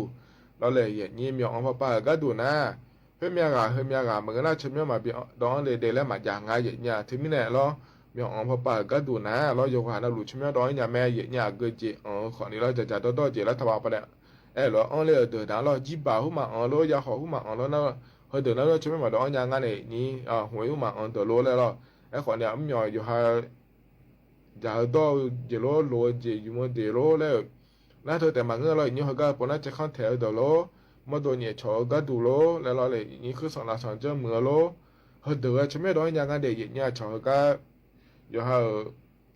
ก็บีเหลือบีจังเหลือก็ดูแล้วเราอย่างนี้นั่นเธอแต่มาเงยชอรถโดยสารสาธารณะและคู่งานเราเนี่ยตู้งอมารถแดงงออย่างเจน่าลุงงอมาเดย์เนี่ยเดย์เธอฉันไม่ร้อยอย่างเดย์เนี่ยเธอมีเนี่ยเขาก็อยู่มาเดืออันนั้นนี่เชื่อกันเลยอยู่อายามากลามีนายเราเนี่ยเขาก็เดือชิมยาดอยเนี่ยแม่เดย์เนี่ยเดย์ไอ้ขอเนี่ยอายามาจีอยู่ยามจีตีแล้วอย่าชดเชงานเถียเนี่ยเธอมีเนี่ยเราอันดับแบบที่น่าอยู่หาอาบามาคออยู่หาในหมอกมุ่งดูว่าเราเนี่ยอยู่เจมาเจียงเนี่ยเราอยู่หาหมอกอะไรเลยถ้าก็ตลาดน้ำไปเราหมอกอะไรเราอยู่หาจ้องเนี่ยเราเลยนี่อยู่หาอยู่เนี่ยอาบาบีถอดเดย์เนี่ยเดย์อาบาเฮือถอดนะขอเนี่ยเฮือยัวเนี่ยเอกสารยังมีจีอยู่ให้ยาล้วนแหละหัวเนี่ยรอเยอะเนี่ยเธอก็ธนาคารกรุงไทยและคูกาอีเนี่ยยังมือพายเจ้าหน้าที่แบงค์หาเยี่ยเนี่ยงานในแหลมเหลียวต่อหลุเฮอหลุเล่แม่รู้ว่าจีพายางามาหลุเล่มาพายายุ่นเลยลองแล้วน่าหาอินาแม่เยเนี่ยที่อันน่ะรอเยเนี่ยให้สบจดูว่ามีสิ่งนี้ไปรอเลยเยนี้สัจจีบ้าอ๋อรู้ให้เขาเดินคนนี้ฉันไม่ร้อยเนี่ยเดย์เนี่ยเดย์เจมังงารอเยเนี่ยอยู่หาเราหลุดฉันไม่ร้อยเนี่ยแม่ เราถึงมีเนี่ยตอนตาป่าจอเนี่ยเหรอสบจตัวมีสิล้อเนี่ยสบจยาก็ดูแล้วล้อเลยนี่สัจจิบาบาอีลากาดามายังอีลากาเราอ่อนเนี่ยก็ดูล้อแล้วล้อเนี่ยเขาเดือดต่อรู้ว่าชมล้อเนี่ยแม่เนี่ยยอมมาบีปานเนี่ยแม่อเมียงตัวเจียเกิดเราเพื่องานแล้วล้อถึงมีเนี่ยยอมมาขอเนี่ยเขาก็ขอเนี่ยเนี่ยจังเนี่ยคนละครึ่งแล้วก็เธอไปอยู่เนี่ยเดียเนี่ยเดียเนี่ยเนี่ยยอมมาดอกขวางเนี่ยเธอเนี่ยภาษีก็จะแท้จีแล้วให้เราเนี่ยเพื่อมันก็อะไรมาโลมาชนแท้เดียแล้วแม่รัฐบาลป่าก็ดูขวานี้เราเลยเนี่ยถึงมีเนี่ยมีของป่าก็ดูนะขวาเนี่ยชมดอยเนี่ยก็ผมจะได้เนี่ยไม่เดแล้วจะกะได้เนี่ยเลยเดียเนี่ยเดเฮกันนาเนี่ยแต่ชัดจิบยุ่มแล้วพระนหดามาเนี่ยล้อนึกานึมาละโอพอเนี่ยละและชาแต่ช่างอเดที่ขอร้อยนะหาบยอดามา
เธอนะดอชาจะจิบยุ่งเนี่ยเพราะในบินาหาดารอยานาหาบยอตัวเยี่ยว เยเนียวเฮกาเนี่ยนะเราอายามฮัจละเฮอเยชาเฮกาและพระบิณหาดามาเดเยเนียวเดยุมเฮกาพระบิณหาดาเฮนะขอเนี่ยอโดอาจาอันนี้กูเนี่ยง่ายเยญาอายามขัดยาลาหลวพอบิณหาดาเนี่ยอายามเจียนากว่าอีมาเอลอยอนาหลวจุยมือเดคันนึกสอนราคาแช่ตานิทุลาเนี่ยเราเฮกามีหมั่วดูเนี่ยเราสวทเจหมายในงานแน่อายุเชื่อมือเนี่ยที่ขอหลวพระทอนจุลามาเดก็อีมาเดอุดูธรรมะก็ชิกุอาคุยแพ้อายุกุถางเงินยาแล้วถ้าดูมาเดบ้านเราเนี่ยปุ๊บละก็มาลงอะไรที่ก็ที่ดอกเรามาสิมันยาก็ยวันนั้นอาคุยมึงตื่นจะมาอาช่างประมาณยวันนั้นอายยังไงกูฮะแล้วนั่งจะอาคุคนละตื่นมีมันพักกูมองอะไรขัดสิญญากูฮะแล้วมีเนี่ยมาสิมันยา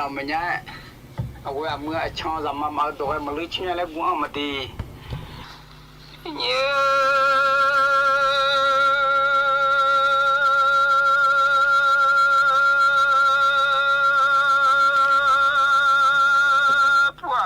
做米子呀，你不米高，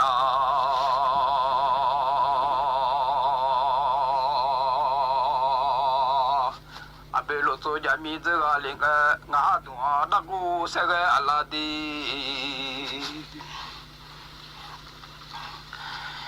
俺个叫多。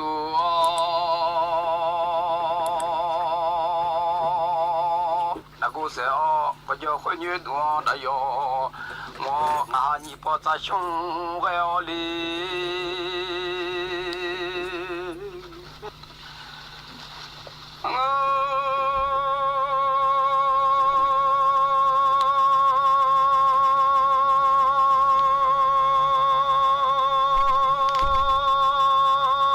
那咱你跑。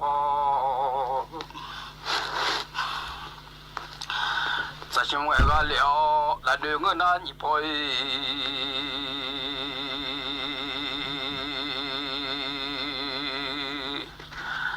这些个了，俺们来提交个阿拉的，密码和密码嘞，提好个那个是不一样来要个莫里米亚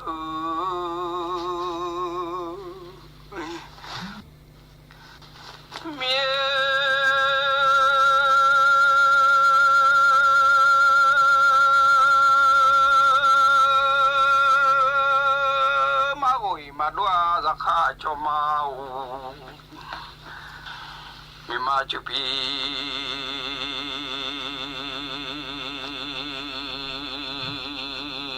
โอ้ยมาดูอามันบาชื่อโนตุลามาลิงาอามันดูบาชื่อโนตุลามาชลาซาลอยมากูเรื่องอาตาลอจีบาชิวนอกุลามางาหาวมือดี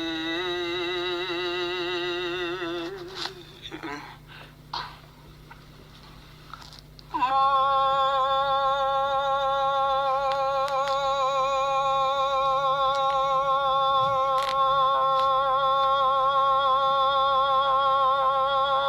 ตาตูมาคือจี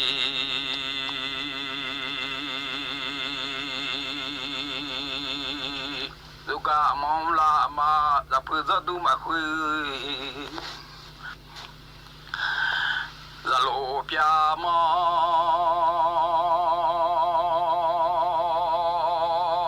เดลามาลจียามองอาดิดูจะผู้สุสมามาบัวมอจะจะเลสุผู้อาชมาโอ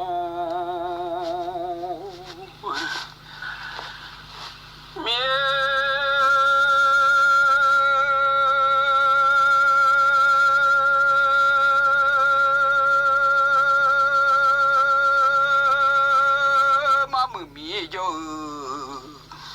สมือ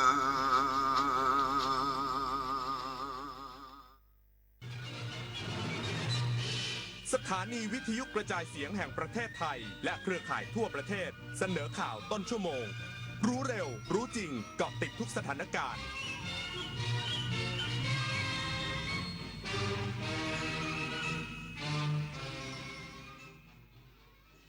รับฟังข่าวต้นชั่วโมง 22 นาฬิกากับอานนท์ นันตะสุคนครับ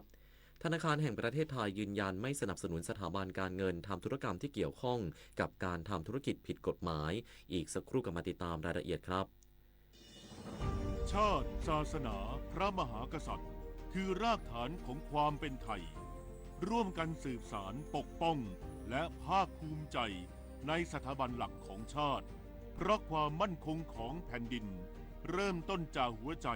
ของเราทุกคนรักชาติรักษาศาสนาเทิดทูนสถาบันพระมหากษัตริย์รวมพลังความรักสร้างชาติให้ยั่งยืน พระบาทสมเด็จพระเจ้าอยู่หัวทรงพระกรุณาโปรดเกล้าโปรดกระหม่อมพระราชทานผ้าพระกฐินตามที่กรมประชาสัมพันธ์ขอพระราชทานไปทอดถวายยังวัดพระสิงห์จังหวัดเชียงรายในวันเสาร์ที่ 25 ตุลาคมนี้เวลา 9:30 น.ขอเชิญพุทธศาสนิกชนร่วมงานทอดกฐินพระราชทานและร่วมทำบุญเพื่อถวายเป็นพระราชกุศลได้ที่บัญชีกฐินกรมประชาสัมพันธ์ธนาคารกรุงไทยเลขที่ 068 0060 154เมื่อเราก้าวทันเราต้องรักษาพัฒนาและส่งเสริมผลประโยชน์เพื่อความก้าวหน้าสู่ยุทธศาสตร์ที่สำคัญเราพร้อมผลักดันกิจกรรมเชิงรุกที่สร้างสรรค์ในทุกมิติรวมทั้งสร้างสรรค์ความเข้มแข็งในภูมิภาคที่มีอาเซียนเป็นศูนย์กลางเราสนับสนุนการส่งเสริมและเชื่อมโยงในเวทีเจรจาการค้าการลงทุนเรารักษาสันติภาพเสถียรภาพความมั่นคงและความมั่งคั่งประชาคมอาเซียนประชาชนเป็นศูนย์กลางเราไม่ทิ้งใครไว้ข้างหลังเรามาเชิญชวนทำกิจกรรม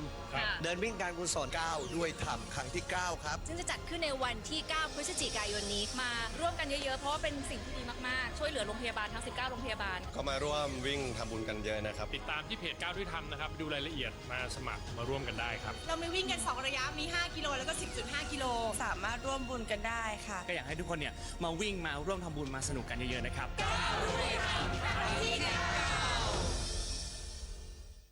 ธนาคารแห่งประเทศไทยยืนยันไม่สนับสนุนสถาบันการเงินทำธุรกรรมที่เกี่ยวข้องกับการทำธุรกิจผิดกฎหมายเพื่อป้องกันการทำธุรกรรมที่ผิดกฎหมายรวมถึงสแกมเมอร์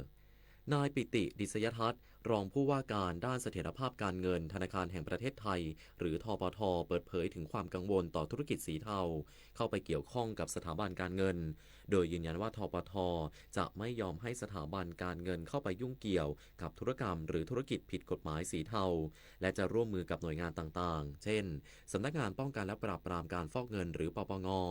สำนักงานตำรวจแห่งชาติเพื่อป้องกันและปราบปรามการทำธุรกรรมที่ผิดกฎหมายรวมถึงสแกมเมอร์และการหลอกลวงถือเป็นปัญหาในระดับโลกจำเป็นต้องอาศัยการร่วมมือกับหน่วยงานที่เกี่ยวข้องทั้งในและต่างประเทศเนื่องจากปัญหานี้เป็นเรื่องที่เกิดขึ้นในหลายภูมิภาคตั้งแต่สหรัฐอเมริกายุโรปไปจนถึงตะวันออกกลางให้ความสำคัญกับเรื่องสแกมเมอร์จึงต้องร่วมมือกับหลายหน่วยงานในการป้องกัน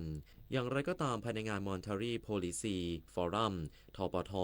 ยังติดตามความเสี่ยงภาวะเงินฝืดจากอัตราเงินเฟ้อที่อยู่ในระดับต่ำโดยปัจจุบันยังไม่เห็นการลดลงของราคาสินค้าในวงกว้างเพราะประชาชนจะนำเรื่องของราคาที่ลดลงและชะลอการตัดสินใจซื้อสินค้าเพื่อรอราคาที่ลดลง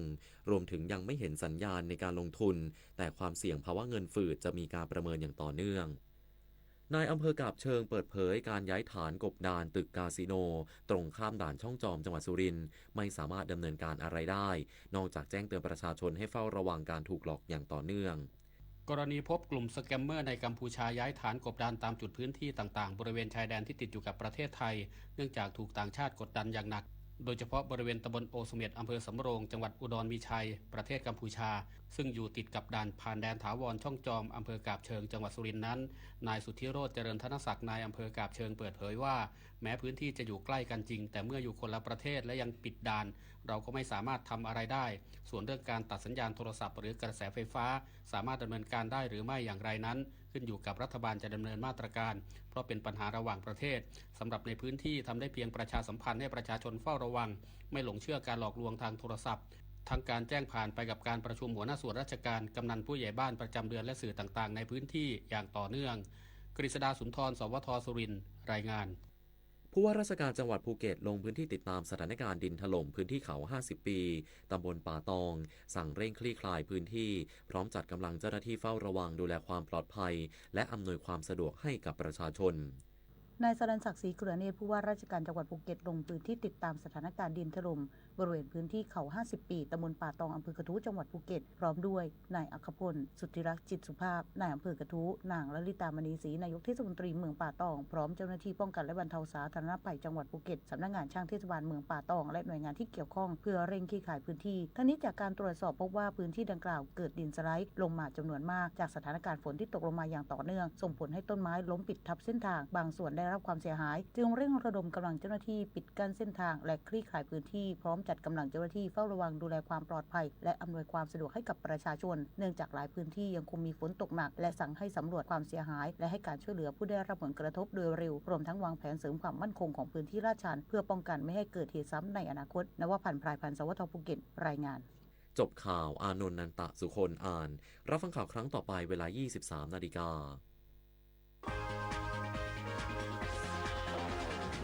ติดตามข่าวที่นำเสนอไปแล้วได้ที่ www.thainews.prd.go.th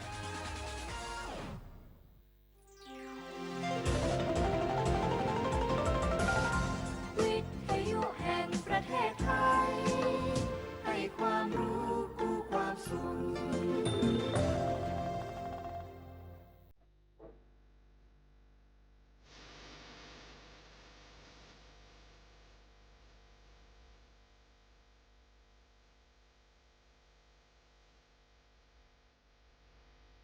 ด้วยความภาคภูมิใจ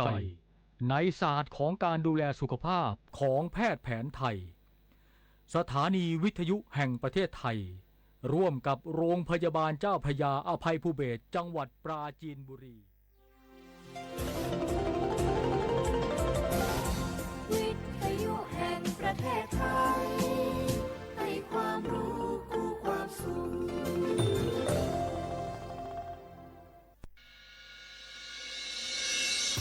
สถานีวิทยุกระจายเสียงแห่งประเทศไทยจังหวัดเชียงใหม่ AM 1476 กิโลเฮิรตซ์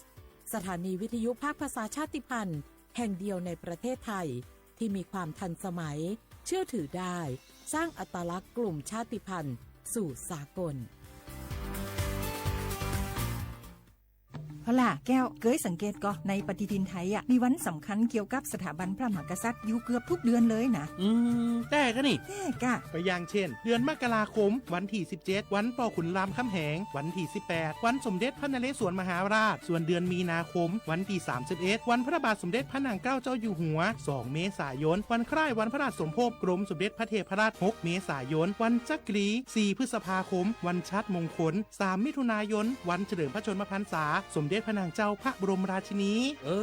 ใจวันที่28กรกฎาคมวันเฉลิมพระชนมพรรษาพระบาทสมเด็จพระเจ้าอยู่หัววันที่12สิงหาคมกับวันแม่แห่งชาติ24กันยายนวันมหิดลนี่เดือนตุลาคมก็มีวันสำคัญก็คือ13ตุลาวันคล้ายวันสวรรคตของในหลวงรัชกาลที่9วันที่21ตุลาวันคล้ายวันพระราชสมภพสมเด็จย่าและก็23ตุลาก็เป็นวันปิยมหาราชวันที่14พฤศจิกายนวันพระบิดาแห่งฝนหลวง25พฤศจิกายนวันวชิราวุธและก็วันสำคัญในเดือนธันวาคมคือวันที่5วันป่อแห่งชาติครับสังคมไทยเฮาให้ความสำคัญกับวันเหล่านี้คนไทยฮักและก็เทิดทูนสถาบันพระมหากษัตริย์เพราะสถาบันพระมหากษัตริย์อยู่คู่กับคนไทยมาอย่างยาวนานปรารถนาดีจากสำนักงานประชาสัมพันธ์ที่3กรมประชาสัมพันธ์ค่ะ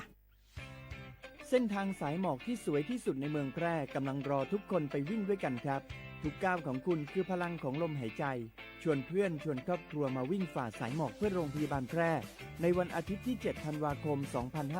2568บริเวณลานกิจกรรมหลังวัดพระธาตุช่อแฮมาร่วมกันส่งต่อพลังแห่งความดีเพราะทุกก้าวของคุณช่วยต่อชีวิตให้กับผู้ป่วยในโรงพยาบาลแพร่สมัครได้เลยวันนี้แล้วไปวิ่งด้วยกันในวันอาทิตย์ที่7ธันวาคม2568พบกันบริเวณลานกิจกรรมหลังวัดพระธาตุช่อแฮนะครับ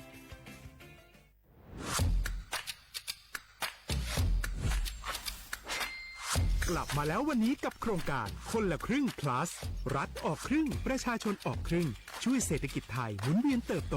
ถ้าเราช่วยกัน plus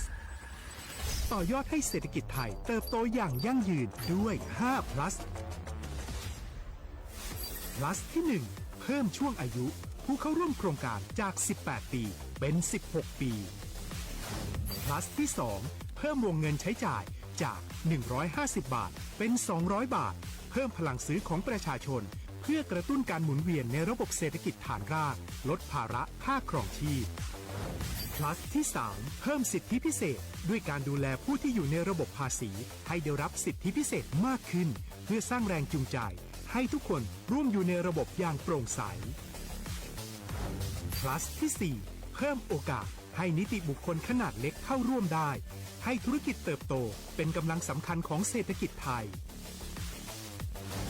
plus ที่ 5 เพิ่มทักษะใหม่เพื่อพัฒนาให้ร้านค้านำความรู้ใหม่ๆมาช่วยเพิ่มยอดขายลดต้นทุนเรียนรู้เติบโตและปรับตัวไปกับเทคโนโลยีใหม่เพื่อสร้างเศรษฐกิจที่แข็งแกร่งจากคนละครึ่งสู่คนละครึ่ง plus ไม่ว่าจะสั่งข้าวคนละจานชาเขียวคนละแก้วขนมเค้กคนละชิ้นหรือหลายๆชิ้นก็ใช้ส่วนลดได้ทันทีสูงสุดวันละ200 บาทแถมใช้กับฟู้ดเดลิเวอรี่ก็ยังได้สำหรับประชาชนไทยอายุ 16 ปีเป็นต้นไปสมัครรับสิทธิ์ผ่านแอปพลิเคชันเป๋าตังวันที่ 20-26 ตุลาคม 2568 สำหรับร้านค้าที่สนใจร่วมโครงการสมัครได้ผ่านแอปถุงเงินวันที่ 15 ตุลาคมถึง 19 ธันวาคม 2568 แล้วเตรียมพร้อมรับลูกค้าจากทั่วประเทศเพราะนี่คือโครงการที่คนไทยทุกคนช่วยกัน plus เพื่อให้เศรษฐกิจไทยโตไปพร้อมกันโครงการคนละครึ่ง plus ดำเนินการภายใต้เป้าหมายที่ชัดเจนของรัฐบาลในความต้องการกระตุ้นเศรษฐกิจลดภาระค่าครองชีพให้ประชาชนและยกระดับศักยภาพผู้ประกอบการไทยให้พร้อมในยุคดิจิทัล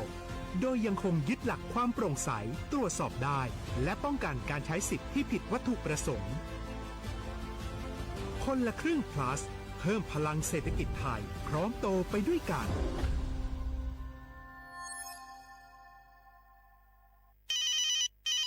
ฮัลโหลสวัสดีครับสวัสดีค่ะจากไหนครับคุณคือผู้โชคดีที่ได้รับเงินสด1 ล้านบาทแต่ต้องโอนค่าธรรมเนียมมาก่อน 5,000 บาทนะคะหลังจากนั้นทางเราจะทำการโอนเงินกลับไปให้ค่ะจริงเหรอครับงั้นเดี๋ยวผมโอนค่าธรรมเนียมไปให้นะครับขอเลขบัญชีด้วยครับได้ค่ะคุณโชคดีมากนะคะรีบโอนค่าธรรมเนียมมาก่อนได้เลยค่ะหยุดก่อนนายจะเชื่อจริงๆหรอนี่มันหลอกกันชัดเลยฮะจริงเหรอหลอกยังไงอะนั่นสิเธอลองคิดดูสิว่าเราจะได้รับเงินล้านจากอะไรล่ะในเมื่อไม่ได้ไปเสี่ยงโชคหรือลุ้นรางวัลอะไรเลยจำไว้ไม่มีใครให้เงินเราฟรีๆโดยที่เราไม่รู้ตัวหรอกนะแถมยังให้โอนค่าธรรมเนียมไปให้ก่อนอีกคุณคะเราไม่ได้โกงนะคะโอนมาก่อนเดี๋ยวพิสูจน์ได้ค่ะไม่เอาละผมไม่เชื่อไม่โอนไม่คุยด้วยละกลโกงมีทุกที่จำให้ขึ้นใจอย่าเชื่ออย่าคุยอย่าโลภอย่าโอนด้วยความปรารถนาดีจากสำนักงานประชาสัมพันธ์ที่ 3 กรมประชาสัมพันธ์ในยุคที่เทคโนโลยีก้าวกระโดดโจรออนไลน์ก็ก้าวตามมาติดสื่อออนไลน์เปรียบเสมือนแหล่งข้อมูลชั้นดีของโจรออนไลน์เราควรใช้สื่อออนไลน์ด้วยความระมัดระวังและป้องกันตัวเองจากโจรออนไลน์ด้วยคาถา3อย่า 1. อย่าโหลดแอปจากแหล่งอื่นๆที่ไม่ใช่ App Store หรือ Play Store 2. อย่าแอดไลน์คนที่ไม่รู้จักหรืออ้างเป็นเจ้าหน้าที่หรือหน่วยงานต่างๆไม่ว่าจะเป็นจากรัฐหรือเอกชนและ 3. อย่าสแกนใบหน้าหรือให้ข้อมูลส่วนตัวในแอปที่ไม่รู้จักเด็ดขาดที่สำคัญควรท่องให้ขึ้นใจว่าธนาคารจะไม่แนบลิงก์ทุกประเภทผ่าน SMS และอีเมลรวมทั้งไม่ส่งลิงก์ขอข้อมูลสำคัญผ่านช่องทางโซเชียลมีเดียยกเว้นกรณีลูกค้าร้องขอด้วยตัวเองเท่านั้นด้วยความปรารถนาดีจากสำนักงานประชาสัมพันธ์ที่ 3 กรมประชาสัมพันธ์คุณผู้ฟังคะทุกวันนี้มิจฉาชีพมาในรูปแบบใหม่ๆมากมายที่เราอาจคาดไม่ถึงผมเนี่ยก็เคยโดนมิจฉาชีพโทรมาบอกว่าเป็นเพื่อนสนิทแล้วขอยืมเงินโชคดีนะที่เพื่อนคนนั้นอยู่ด้วยกันกับผมเลยรอดหนูก็เพิ่งโดนโทรมาบอกว่าเป็นตำรวจบอกว่าหนูมีคดีเกี่ยวข้องกับยาเสพติดแล้วก็ต้องโอนเงินไปเพื่อเคลียร์คดีโชคดีที่ตั้งสติแล้วก็ตรวจสอบก่อนไม่อย่างนั้นเงินเก็บหนูคงหายหมดแน่ๆเลยหากมีคนอ้างว่าเป็นเจ้าหน้าที่หรือให้โอนเงินอย่ารีบเชื่อต้องตรวจสอบข้อมูลกับหน่วยงานโดยตรงห้ามโอนเงินหรือให้ข้อมูลส่วนตัวเด็ดขาด าท และอย่าลืมนะคะว่าถ้าหากพบข้อความหรือโทรศัพท์แปลกๆให้แจ้งเจ้าหน้าที่ที่สายด่วน 191 หรือ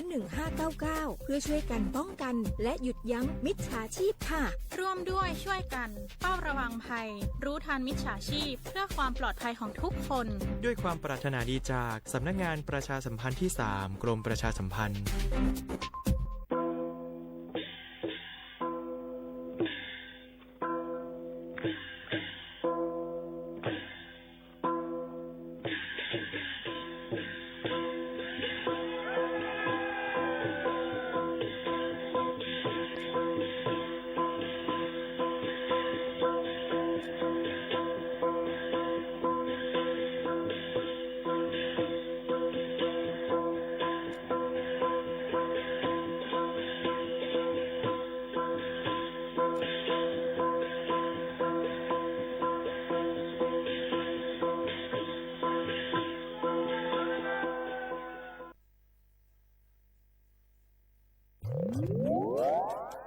อันมาลูกจุกไหลใบสีมือล่มกว่าบอกกำนึงนั่นเป็นรองอ่องเปียง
มื่อสูงค่าเมื่อสูงพี่น้องผู้ยินถ่อมเสียงใต้ตั้งเสียงกูก็กูก้นค่ะทบกันที่นักตอนการห้องปล่อยเสียงสวทเก้งใหม่ AM 147 kHzปืนปล่อยเสียงกูวันข้าวยาม10 โมงถึง 11 โมงกลางไหนกลางค่ำอยู่จอมข้าวหมูขาวนนสุภาวันเชื้อสารวินเป็นอ้อยกออ้อยเซปอแม่ปีน้องเฮาเขาค่ะเมื่อได้ถึงมาวันพุธที่22เดือนธันวาคม12เฮงปลาย25ปีใต้2เฮง1ปากปลาย19ปีก็จ่า1เฮง3ปากปลาย87คู่ในค่ะพบทุบจอมกันเซเป็นมาเลิน12มื้อ1ค่ำในวันเมื่อในอยู่เป็นอ้อยกออ้อยเซจอมกันทะเลอยู่ลีเกนวานก้างยานเพเข็นกันค่ะวันที่23ค่ะได้เป็นวันปิยมหาราชเป็นวันลือการค่ะนะพี่น้องเขาเตกว่ากับสืบอองตีลุ่มเจเวงอำเภออองตีฮงเฮนอองตีหลายๆตีอันเปิ้นเหตุการณ์นั้นเปิ้นที่อำเหตุการณ์เปิ้นได้เป็นวันลือค่ะก็เปิ้นนั้นพี่น้องเขาก็หลู่เลยฟังกันไว้ฟังว่นฟังหันจ้อมหนังคือบ่ได้อำได้ซุ่มข้าวย่ามค่ะพี่น้องเขาในวันเมื่อในนั่นหลายตีค่ะเด็กกัดมาในค่ะเนาะยก็ร่วมกัดร่วมเย็นเด็กเข้ามาป่องว่าเด็กเข้าในข้าวกัดเหย้าในนั่นค่ะบ่เป็นข้าวกัดในซึ้งเพราะวันที่23อันจำได้ถึงเมื่อพุกในเตเข้าข้าวกัดอย่างเป็นตั้งการเหย้าจะเจออันอยู่จอมตาเฮยสันร้อยรูรวมด้วยถึงป้ายอยู่ลีกันค่ะหนังฮือบ่ได้เป็นตั้งเป็นยก็มันหนังผ้าห่มโคนอนในค่ะผ้าห่มเชื้อซ้อนจังได๋หรือเลยซักเอามาตากยก็เอามาหางเฮียนไว้ในค่ะยก็ถอมได้ข่าวเงาแต่เสกคนอันอยู่ตั้งภาคใต้อันนั้นก็ปอดจานเมืองไทยยังแต่มีฝนตกลงมานำหมางปืนตีก็จังมีผ้าป่าผ้าหลังนำปังหลายได้จังขึ้นสูงให้ฟังกันไว้จ้อมค่ะเนี่ยก็เป็นข่าวเงาฟิงฟ้าราศีเอามาฝากตวนจู้ถึงปอแม่ปีน้องๆเฮาเขาให้เลยยินถ่อมจ้อมกันซึ่งหนังไหนค่ะอ๋อพี่น้องเฮาเขาค่ะเดี๋ยวก็แทงรองนึงในนั่นค่ะเฮาค่ะติเลยหันว่าเนี่ยค่ะตั้งเทศบาลนครเก้งใหม่เฮาเขานั่นเนี่ยค่ะสืบคึงปองให้สร้างลงปืนตีรูรวมด้วยถึงเกี่ยวกับไปลองการลงเซ็นสายไหมลงทะเบียนโครงการคนละครึ่งพลัดในนั่นค่ะตอนดาก้นอันเป็นปอกาเมขายเขานั่นหนังคือป้อเตมีลองซุ่มไล่กว่านั่นในค่ะพี่น้องเขาค่ะก็เปิ้นนั้นนายอัศนีบุรณุปกรณ์ค่ะนายกเทศมนตรีเจตอนนครเก้งใหม่เขาบอกแล้วถึงว่าก็ลงปืนตีในค่ะในโครงการคนละครึ่งพลัดได้ในค่ะเข้ากว่าในหลายตีก็ด้วยปอกาเมขายเขาย้อนเปื้อว่าหลู่เลยยืนยันตัวเจ้าเก่านะคะเพิ่นเอาเดี๋ยวเลยเนตัวเจ้าเก่าว่าลงเส้นสายหมายล้านก้าปอกาเมขายในปืนตีนั่นให้ยาวอ่อนตั้งในวันที่29เดือนธันวาคม12เฮงปลาย25ในก่อนในค่ะซึ่งว่า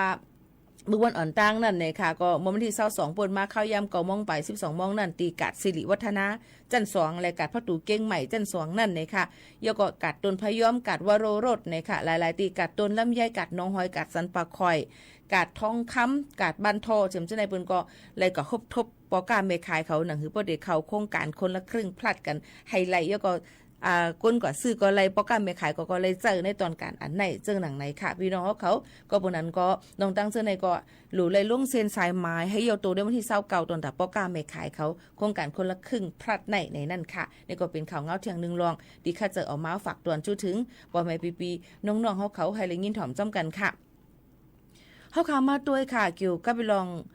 ตั้งเมืองจึงไทยในเหมือนกันลองโครงการคนละครึ่งพัดในเหมือนกันเนี่ยค่ะเปิ้นว่าขายศูนย์ในศูนย์เป็นขายสิทธิ์เนี่ยค่ะเจ้าในเนี่ยค่ะเตเลยถูกแดบตัดแบลองศูนย์ในศูนย์เป็นแล้วก็เตเลยเอาเงินนั้นส่งปันตั้งจอมพ่องหลวงกำเหลวในนั่นค่ะก็เปิ้นนั่นแหละนางสาวไอเยรินพันฤทธิ์ในนั่นค่ะผู้ต่างลัดเนี่ยค่ะแกมผู้ต่างลัดจอมพ่องหลวงก็บอกละถึงว่ามันก็จะมีผ่านข้อกว่ามาขายศูนย์ในศูนย์เป็นคนละครึ่งพลัดผ่านทั้งสื่อโซเชียลมีเดียนำเสก็เปิ้นนั้นจอมพ่องหลวงเขาก็เลยฝากฟังไว้ปันปอแม่พี่น้องเขาตีไล่ศูนย์ไล่หับคนละครึ่งพลัดนั่นนะคะอย่าไปกว่าขายปันตังก็มันเตพิษปักเปิงหมายมีจอมหนังฐานช่อโกงมาตรา341/342ในนั่นค่ะมีตัวตามตกขอกป่น3ปีเมื่อตามเงินป่น 60,000 บาทนั้นก็ตั้ง2อันยก็เตเลยใจสุดได้สุนเป็นเข้าร่วมโครงการแทงต่างอันตอนนั้นจอมพ่องหลวงเปิ้นคึงปองให้สร้างยก็เตเลยส่งเงินนั้นปันตั้งจอมพ่องหลวงกำเหลวในนั่นค่ะก็เบิ่นนั้นลองตั้งเสื้อในเฮาค่ะก็ถูกเลยไว้ฟังในนั่นค่ะตอนดาก้นจะซื้ออันเป็นก้นไทยเขานั้นมีวัดไว้ไทยเต็มโตนั่นค่ะนะเนาะก็เอามาฝากฟังไว้ปันปอแม่ปีน้องๆเฮาเขาจึงหนังในค่ะพี่น้องเขาค่ะนี่ก็เป็นในข่าวเงาอ่อนตั้งที่มาฝากตอนจุดถึงพี่น้องเขาจึงหนังในค่ะอ้อหรือใจถ่อมด้วยเพียงกว่าหวานหูถูกใจกันกวนจอมขึ้นมาอุบโอ้จอมกันแทงกำนึงค่ะพี่น้องเขาค่ะ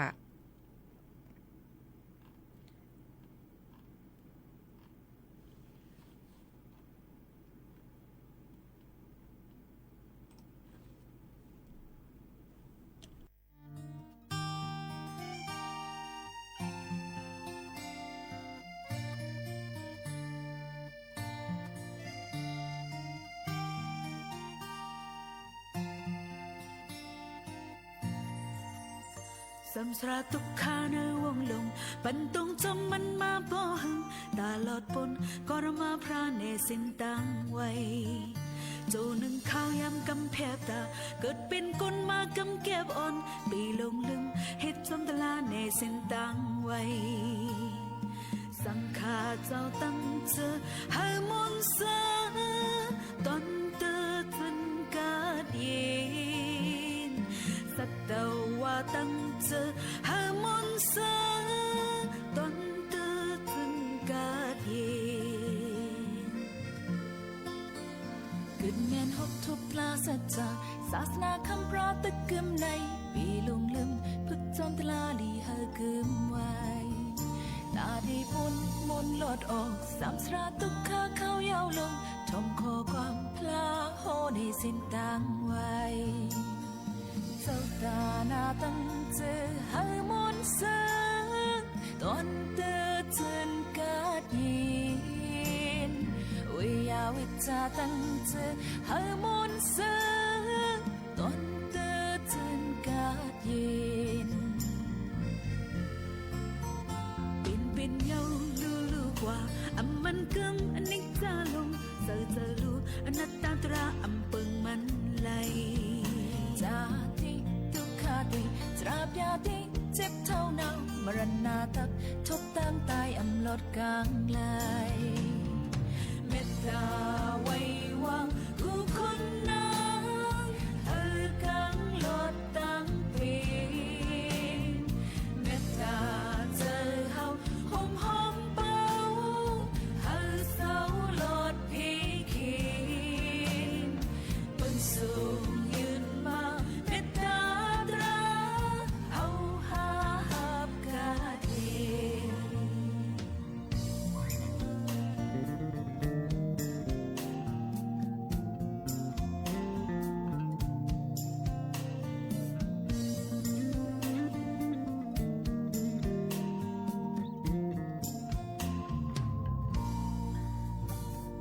สังขาเจ้าตั้งเธอหามนเส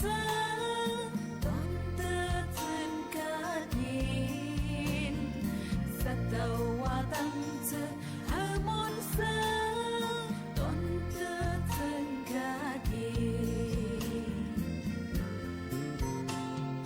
เจ้าตาหน้าตั้งเธอหามนเสตอนเตอจนกาดยินวิยาวิจาตั้งเจอหามนเส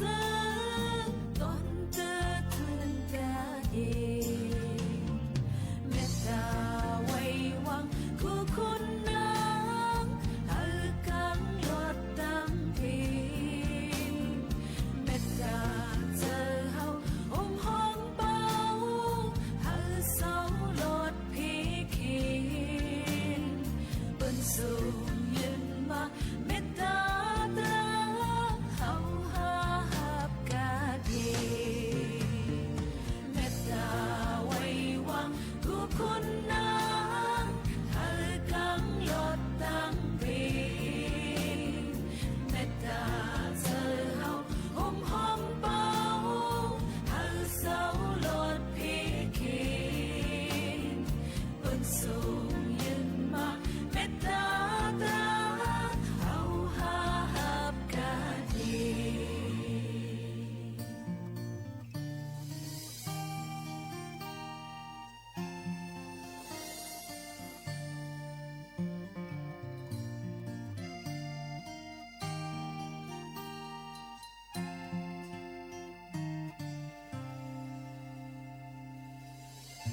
เอาค่ะพี่น้องเขาค่ะเอาทำตราใส่เจอตอนดัดเส้นตั้งเขาค่ะได้สืบไปนั่นเนี่ยค่ะมันอยู่ที่เขาค่ะนั่นเนี่ยค่ะเพราะเขาค่ะใครให้เปิ้นฮักเข้าในเนี่ยค่ะเพราะใครให้เปิ้นฮักเข้าในเฮาหลุเลยหมอลาดหมอจาต่อเปิ้นเพราะใครให้เปิ้นจานจังเฮาอ่ำคลาต่อเฮานั่นโดเลยลาดอ่อนรองอ่ำลีก็เปิ้นนั่นแหละเตลีเตให้เนี่ยอยู่ที่พี่น้องเขาหมอเตรียมหมอลาดจาต่อเปิ้นในนั่นค่ะมันก็ใครเตรียมมาเยามาหยอกไว้กะว่ามันอ่ำเจอตีเรียนหยอกสู่เจ้าในค่ะเนาะพี่น้องเขาค่ะอ่ำเจอตีเรียนหยอกสู่เจ้าพ้องเข้ายามเหตุการณ์ใน เปิ้นโหลเลยมีสมาธิตั้งมั่นโหลเลยอ่านข่าวโหลเลยเปลี่ยนภาษาปันโหลเลยหางเฮียนปันลองลอกลายนาการอันเปิ้นติเฮ็ดในอยู่ตาเสนั่นค่ะเนาะพี่น้องเฮาเขาค่ะก็เปิ้นนั่นแหละแค่นโดเฮามาป่องใจป้อตัวป้อเฮาอำเกียกเปิ้นก็ติอำเกียกค่ะย้อนนั่นแหละอย่าไปเฮ็ดอีสังที่มันก็สุกซักหกหักสุกซักปันเปิ้นให้ทุกค่าเจอในนั่นค่ะย้อนฝากไว้ปันพี่น้องเขาจึงหนังในค่ะเนาะอ๋อค่ะยุ่มยามมาติป่องใจค่ะเนาะมันก็มาในหยอกอเมนตีแมนข้าวมันนั่นเนี่ยก็อำถูกเมียนั่นขนาดนอดีเก้งไหมในจ่องไปกัดเยี่ยวห้าเนี่ยค่ะย่ำพ่องตะเหลียวค่ะต่างตีจ้อมตาเฮสันร้อยกัดไม้เยี่ยวค่ะพี่น้องเขาค่ะกัดไม้เยี่ยวเนี่ยค่ะถามกว่าเลยลองตั้งตีมันเปลี่ยนไรถามกว่าเลยลองตั้งข้อความตีเพราะมันก็มาถามกว่าหัวหลุดกว่าตั้งเราอังกันอยู่กับตั้งเกลือกลมหู้แค่ไหนคะก็เปิ้นนั้นพี่น้องเขาถามกว่าเลยลองถามว่ามันก็ถามว่าจ่องเตียจังมีเมืองไต้จึงเมืองไต้หาไหนค่ะเมืองไต้มันมีกวยกาว่ามันเป็นเมืองโฮมตุ้มในหนังแผ่นลิ้นเมืองเฮาเนี่ยมันเป็นเมืองโฮมตุ้มยันบอกว่ามันอยู่ภายใต้กุ้มอาณาทั้งเมืองมานเยาก่อนเตี๋ยวเมื่อลีโคไมปังลงมานั่นต่อถึงย้ำพ่องแต่เหลียวก็70 ปี70ปลายปีมาเย้าเจิงหนังไหนค่ะต้องใจก็วันนั้นพี่น้องเขาถามมันดีมันเปลี่ยนไรถามมาจ่องที่เปลี่ยนแล้วจัดในจัดเตมาวนว่าเมื่อไหร่เฮาตีพร้อมกันวนว่าเมื่อไหร่เฮาตีเลยป่องเจอกันมีลองตั้งเซเนกันวนว่าเฮาขาดถูกดีเลยปันแห้งใจกันปีหู้2น้องหู้1จอยกันครึ่งปองให้สร้างกว่าเมื่อไรเฮาพร้อมกันเมื่อนั้นค่ะเฮาได้ขึ้นใหญ่เมื่อไรที่เฮาคากลุ่มเซ่กลุ่มเน่กลุ่มจิกกลุ่มจอกกันนั้นเมื่อนั้นเนาะค่ะเฮาได้ตกเตรียมตำโยกว่าปืนก็ติอาลาวูเฮาค่ะมีเผอจุงจันเฮาค่ะขึ้นเหยาะหรือเสตูเจ้าเก่าและเฮาหาหนังกันค่ะก็เมื่อนั้นย้อนฝากวันพี่น้องเขาเฮาโมฮักกันค่ะอย่าไปกลุ่มถามมาเมื่อไรเตนั่นเมื่อไรเตไหนเมื่อไรเมืองติเมื่อไรเตเมืองนั่นเมื่อไหนนั่นถามว่าพ่อมีเมืองจ่องเมื่ออยู่จ่องที่เมื่ออยู่เต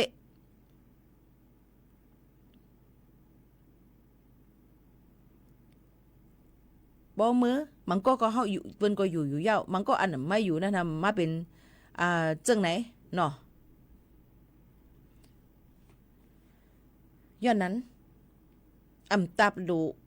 เฮ็ดสังเตดีตัวเจ้าเก่าจุกมันด้วยตัวเจ้าเก่าเซเด้ไผคึงปองให้สร้างการตั้งหลีเยาก็พร้อมโฮมกันมีการส่วนตัวก็เฮ็ดมีการส่วนก้นตั้งนำก็คึงปองให้สร้างกว่าอันในลีหรือเสเปิ้นยาวค่ะพี่น้องเขาเนาะอันในลาดปันจังหนังไหนค่ะ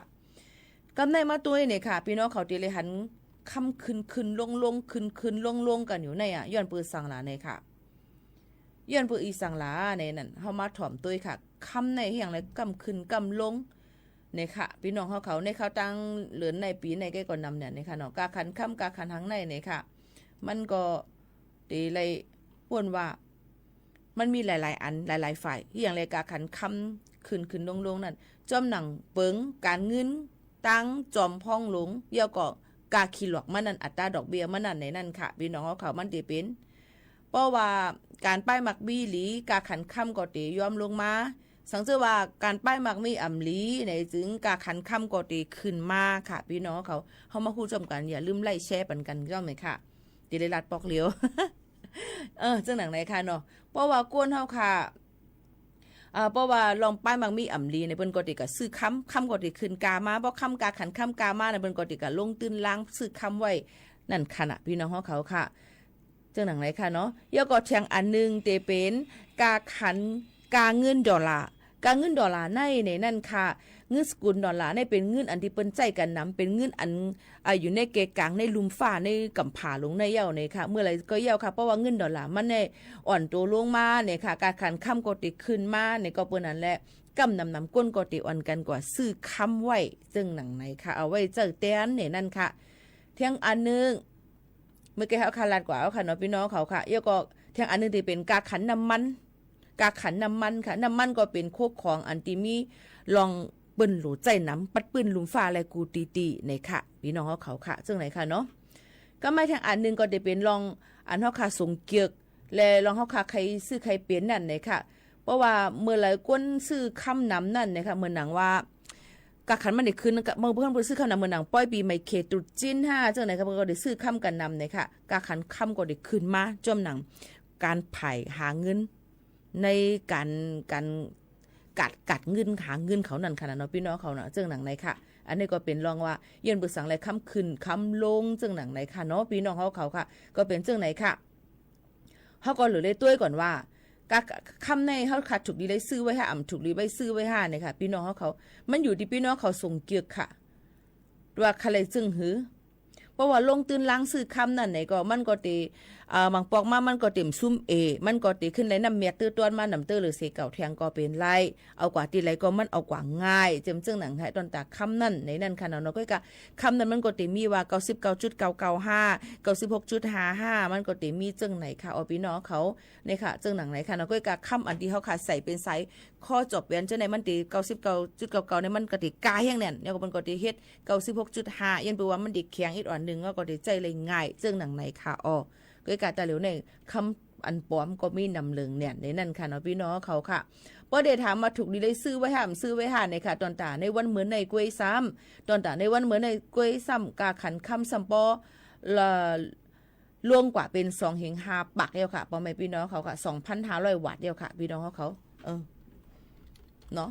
ขึ้นลงเลยนั่นค่ะก็เปว่าลองการวานการเมืองมันอ่ำนิ่มเศร้าหลายรองหลายอันนั่นขนาดหน่อยพี่น้องเขาค่ะก็ได้เป็นมาเจิงหนังไหนค่ะเมื่อในก็ลดยอมลงมา 2,500 วัตต์เดียวเนี่ยค่ะก็ได้ฮับซื้อได้ขายออกคำเตียงได้ขายออกอยู่ 64,100 วัตต์ค่ะเยอะก็คำสายคอจบแหวนแมงกล้วยจำซื้อในได้ขายอยู่ที่ 64,900 วัตต์อ่ำไปป้ากาล็อกไลน์อีสังมันเนี่ยค่ะเนาะพ่อแม่พี่น้องเขาค่ะอันนี้ก็มาหมอกลัดปันพี่น้องเขาเกี่ยวกับไปลองกาขันคำในนั่นค่ะก็เตลิหันวังก็ออนกันกับลงตื้นล้างซื้อคำในนั่นค่ะเนาะก้วยกาซึ่งหือก็เลยโหลเลยด้วยก่อนว่ากำมาติลาดว่าถูกดีเลยซื้อไว้ห้ามซื้อไว้หาในค่ะเนาะกำเต็มมาบอกรัดปันกันแต่เหลียวในออนกันกว่าหรือเจอถ่อมด้วยเพียงกว้างหวานหูถูกเจอกันกว่าค่ะพี่น้องเขาค่ะเพียงกว้างหวานหูถูกเจอเพียงกว้างหูในเดเป็นเพียงกว้างพวยหนุ่มเสือห้องไว้ค่ะนะพี่น้องเขาค่ะเดเป็นเพียงกว้างเกี่ยวกับลุยลองหางเฮียนออกมาฝากปันในที่เป็นเพียงความจึงคือในถ่อมด้วยกว่าในขณะพี่น้องเขาส่งเกียกในก็อันย้อนกันเข้ามานั่นในก็ข้าก็คัดเจอเอาไม้ในย้อนมาหลายวันเนี่ยค่ะในหลายวันเนี่ยในค่ะอำต้นในผุยปันโดยถึงย่ำพ่องตะเหลียวหาก็ไปหันจอยหาอีกนึงค่ะจงไรจอยหาอีกนึงในขณะเพียงความพวยหนุ่มใส่ในค่ะเพียงความหัวในละว่าย้อนสั่งในค่ะ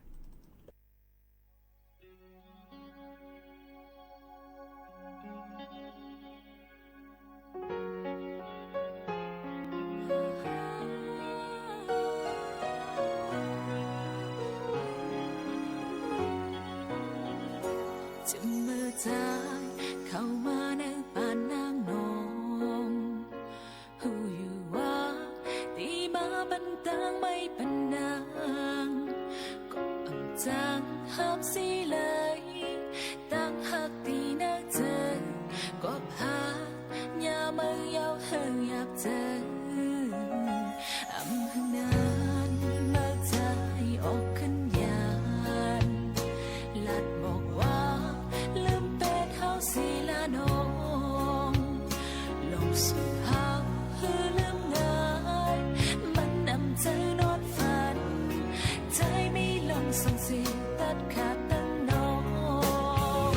สู่หาลืมใจไม่ก่อจบลีลาทางมองเล่นจังย้อนสั่งตบสั่งปิดสั่งใจย้อนยานอำนั้นจนกอบเงินเขาอำนั้นก็ใจอำหาไหลหึง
อ๋อค่ะพี่น้องเขาค่ะทอมก็เย้าเนี่ยค่ะเมื่อกี้เฮาคาเลลัดก่อนลองฟิงฟ้าราศีลอง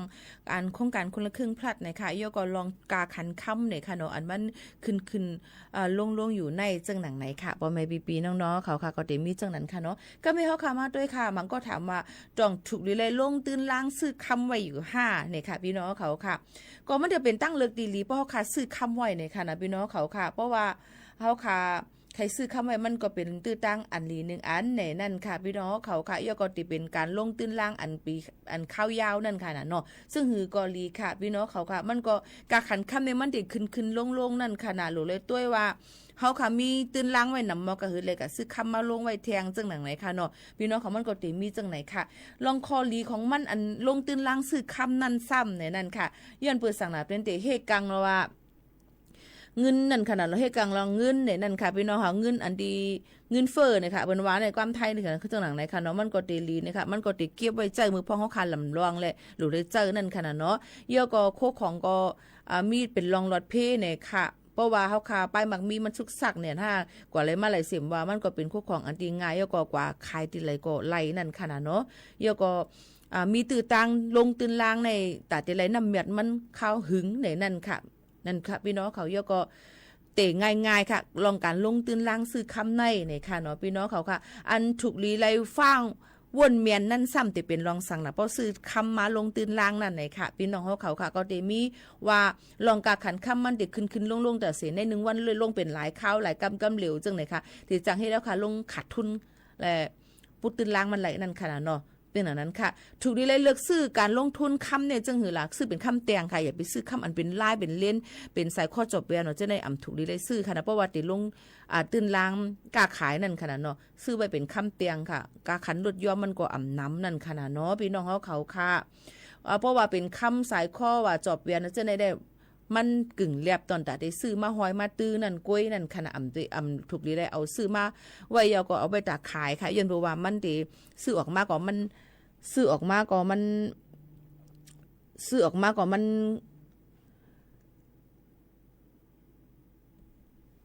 กาขันมันก็หลุดย้อมกำเหลวจังหนังไหนค่ะเนาะบ่แม่ปีๆน้องๆเขาค่ะจังหนังไหนค่ะพี่น้องเขาก็เบิ่นนั่นแหละถูกลีเลยลงตื้นล่างลงตื้นล่างเนี่ยก็มันอยู่ที่เฮาค่ะที่ฮัดลงตื้นล่างเนี่ยค่ะกูอันนั้นมันตึ้นมีรองตั้งอันถูกลีเลยฟังไว้อยู่แต่สิอยู่ที่ว่าเฮาค่ะที่ฮัดถ้ากระดานกล้วยนั่นค่ะเนาะมีข้อถามมาก็มีข้อตอบปัญหาว่าปันข้อตอบได้จังหนังไหนเหี่ยวค่ะบ่แม่พี่น้องเขาค่ะ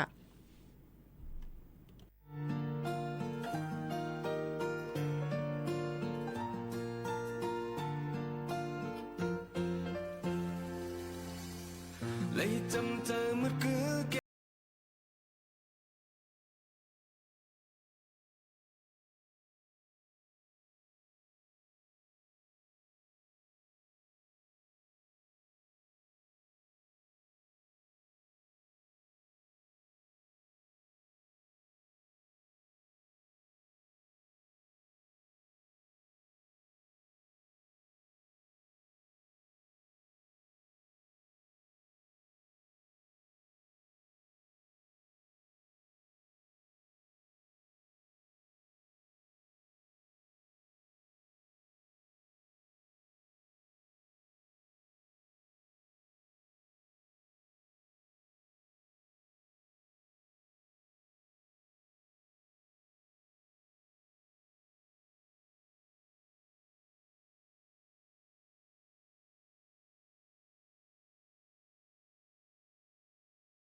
是要懂得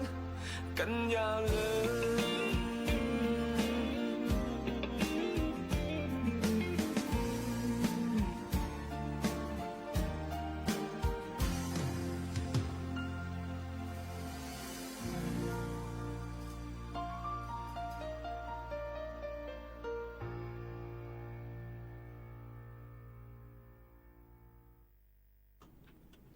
อ๋อค่ะพ่อแม่พี่ๆน้องๆเขาค่ะเพราะว่าเตรียมปันตั้งหันถึงมาเนี่ยค่ะพี่น้องเขาค่ะเฮาเตรียมให้มันถูกเมียนให้อ่านเนี่ยมันป่องเจอค่ะเพราะอ่านป่องเจอข้อความมันผิดกันอีกเว้ยเฮาวนว่าเฮาวนลีก็มันก็เป็นข้อความทางอันเพราะเปิ้นอ่านมามันเจอเนี่ยเปิ้นก็ข้านหันเปิ้นเตลอก8ขนาดพี่น้องเขายันเปิ้นอะไรเตรียมมาลีค่ะเพราะเตรียมหมอเตรียมลิกไทยอย่าไปเตรียมมาลิกไตค่ะเตรียมลิกไต้ก็เตรียมปีเพราะว่าหมูปีจุ่มน้องให้ไหนค่ะเนาะโยก็ว่าหมูปีจมน้องจำเจ้ามันก็เตอำลีค่ะก็เบิ่นนั่นแหละเพราะพี่น้องเขาเตรียมปันตั้งหันถึงมาเนี่ยเตรียมหันมันปีเพราะเขาคาเตรียมปีนั้นก็เขาคาเตรียมว่นลองลีอยู่เสตาเพราะเปิ้นอ่านกว่านั่นในจึงมันเตกว่าเป็นติบอกมันเตผิดเปิงกันเตเป็นรองการจันจังกันกว่า8จึงหนังไหนค่ะอันถามมานำมือไกลแห้งแลเฮ็ดนั้นเฮ็ดในมังมองมังอ่านมานั่นในเฮาตาโหลถามตีเผาค่ะโหลเลยถามตีตัวเจ้าเก่าก่อนว่าตัวเจ้าเก่าเป็นเผาลูกตีมาย้อนเปิดสั่งได้ตัวเจ้าเก่ามาอยู่เป็นจุกมันอยู่ไกลในย้อนเปิดสั่งเลยเป็นนั้นย้อนเปิดหางเป็นในถามที่ตัวเจ้าเก่าก่อนค่ะบ่เฮาค่ะถามที่ตัวเจ้าเก่าหัวตัวเจ้าเก่าเป็นเพอในเดี๋ยวก็ถามเปิ้นติ๊กๆเคยๆใหญ่ๆอยู่ที่ก็ขอตอบมันก็ไล่มาเสียตามันเตยุ่มยามมันเตเหมือนหนังกลางใจพี่น้องเขาใครไล่ค่ะย้อนเปิ้นนั้นตาเด็กว่าถามเปิ้นย้อนเปิดสั่งนั้นถามที่ตัวเจ้าเก่าก่อนว่าตัวเจ้าเก่าเฮ็ดอีสังแลเปิ้นป้อไล่เฮ็ดจังนั้นถามที่ตัวเก่าก่อนนะคะเนาะพี่น้องเขาค่ะ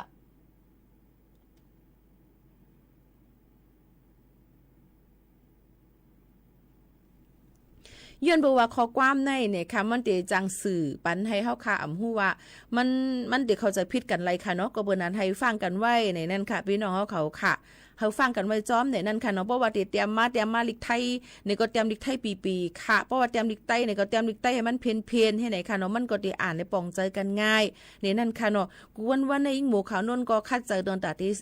ลาดเตสื่อต่อพี่น้องเขาให้เป็นความใต้เพี้ยนเนาะค่ะจับผักต่างอันหรือเสว่ามันเป็นจื่อห้องการจื่อโกนจื่อมังอันที่ความใต้ลิกไต้เฮาค่ะมันมีในก็ติลาดในนั่นค่ะพี่น้องเขาย้อนเปิ้นนั้น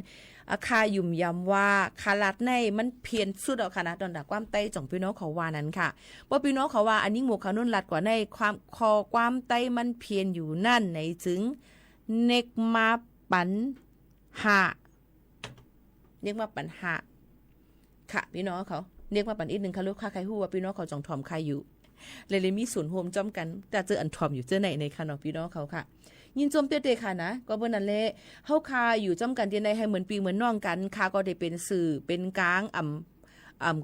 เกินกว่าตั้งเลยใครมาหมอกลัดปันพี่น้องเขาเฮาป้องกันเจ้าหนังไหนค่ะข่าวเงาเที่ยงอันนึงค่ะย่ำพองแต่เหลียวไผ่ลองวัดไหวนั่นจะเจออันเป็นวัดไหวสีเขียวสีไอนั่นในจึงหมดอายุกว่าเปิ้นก็ยังตึกหางเฮียนเฮ็ดปันอยู่นั่นในนั่นค่ะก้อยกาว่าลองระบบมันภายร่างกรมการจัดหาการงานเขานั่นภายห้องการภายจัดหาการงานเขาเฮ็ดอยู่นั่นในจึงมันเป็น outsourcing service ในจึงในหลายๆกับอิงเกลียกรรมไทยกรรมไต้มีค่ะมันมีปัญหาลงเส้นสายหมายลงทะเบียนมานั่นลงจื้อไว้จังไหนคะก็เปิ้นนั่นแหละมันก็ตีลองอยากอีกอันนึงตอนดักก้นอันเฮ็ดวัดใหม่นั่นก็เลยไปอีกอันนึงต่อได้ย่ำพองแต่เหลียวเปิ้นแกลิดปัญหามันไปเย้าโตในค่ะเนาะอันนี้ก็มาหมอกลัดถึงพ่อแม่พี่น้องเขาเกี่ยวก็ไปลองวัดไว้ในนั่นค่ะพี่น้องเขากูก้นให้อะไรยินถ่อมจ้อมกันว่ามันเป็นคักตอนจังไหนเย้ามันถูกดีไรคึงปองให้สังจังไหนเย้าเจมจังหนังไหนค่ะพี่น้องเขาค่ะนี่ก็มาฝากตอนจุถึงพี่น้องเขาจังหนังไหนค่ะนะให้เลยค่ะผู้จ้อมกันถ่อมจ้อมกันในนั่นค่ะเดี๋ยวมีลองตั้งซึ่งหือกอลีค่ะใครย้อนเฮาพ่อแม่พี่น้องเขานั้นถ่อมด้วยข่าวเงาอันจื้ออันใจและมีหลักฐานยืนยันมาเนี่ยค่ะกาปานตาเหลียวนั่นข่าวเงาอันปลอมก็มีหนำแน่นข่าวเงาอันเต้ค่ะอันปลอมค่ะเนี่ยก็ห้ามบ่หากันใครเหมือนกันไว้ให้ฝักฟังไว้ปันกันยก็ให้ถ่อมข่าวด้วยข่าวให้แม่นลองตีมันตั้งมันยก็ทัดถ่องกันด้วยลีก่อนนะคะอำใจว่าอ่านก็ตั้นอ่านค่ะเนาะด้วยกับตั้นด้วยแค่พาให้ก็ว่าวีลงกว่าจำสิได้แตบตัดเปิ้นเยาเนี่ยก็อำไปทุกเมียนค่ะก็เปิ้นว่านั้นเฮาค่ะโหล เลยฟังกันไว้ถ่อมได้ข่าวเงาอันจืออันใจมันในค่ะยก็อองตีข่าวนั่นเปิ้นมาลัดวันลูกดีเลยมาเนี่ยค่ะมันก็ที่ว่ายินข่าวเปิ้นว่านั้นค่ะยินข่าวเปิ้นว่านั้นข่าวเปิ้นในเพลาในก็ถามกว่าติงเงามันสับอำฮู้ย้อนเปิ้นนั่นแหละเพราะเฮาคาเตเป็นก้นลัดข่าวอำนั้นก็สืบปืนแพก่อนนั้นเฮาจะได้รับว่าอองตีแกนั้นตัวอย่างมันตีปีโมเขาโดนห้องปล่อยเสียงเก้งใหม่เขาลัดมาเมื่อวันนั้นเขาลัดมาจังไหนเนี่ยมันสิมีตียืนยันมันค่ะอำใจว่าเปิ้นลัดมาวันนั้นว่าเปิ้นลัดมาวันไหนมาอำฮู้ดีกว่าที่มานั้นเนี่ยกวนอันถ่อมก็ไปถ่อมเฮยก็ติกวังกันไว้ก็มีอย่างกันนั้นทำวันนั้นกันในทำวันไหนจังหนังไหนค่ะเนาะย้อนนั้นฝากฟังไว้ปันค่ะการกล้าการขายการนาการอันตีก้นต่างแห่งการยันเมืองอำเฮ็ดไรอย่าไปออกหน้าออกตาป่นตีแนนเพียวในนั่นค่ะมันดูเลยฟังกันไว้จ้อมในนั่นค่ะพี่น้องเขาหน้าการหลายๆอันที่เขาค่ะเฮ็ดไรนั่นเขาก็เฮ็ดกว่าหน้าการอันที่เขาค่ะเฮ็ดอำไรนั่นเนี่ยก็ให้ฟังอยู่ฟังกินกันจ้อมย้ำพองตะลิวเปิ้นกดจัดกดทัดนำเฮี้ยงเนี่ยค่ะไม่ได้เป็นรองยาเมากำยองการเฮ็ดให้จ้ากันลองเฮียงกันถูกแบนจำหนังปักเปิงหมายมีเจมเจ้าหนังไหนค่ะฝากฟังไว้ปั่นกูก็กูก้นค่ะผาดยันพี่น้องเขาเมื่อกว่ากวนเยาวค่ะส่งขึ้นทบกันค่ะนะม่อนๆค่ะเมืองสูงค่ะ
สถานีวิทยุกระจายเสียงแห่งประเทศไทยและเครือข่ายทั่วประเทศเสนอข่าวต้นชั่วโมงรู้เร็วรู้จริงเกาะติดทุกสถานการณ์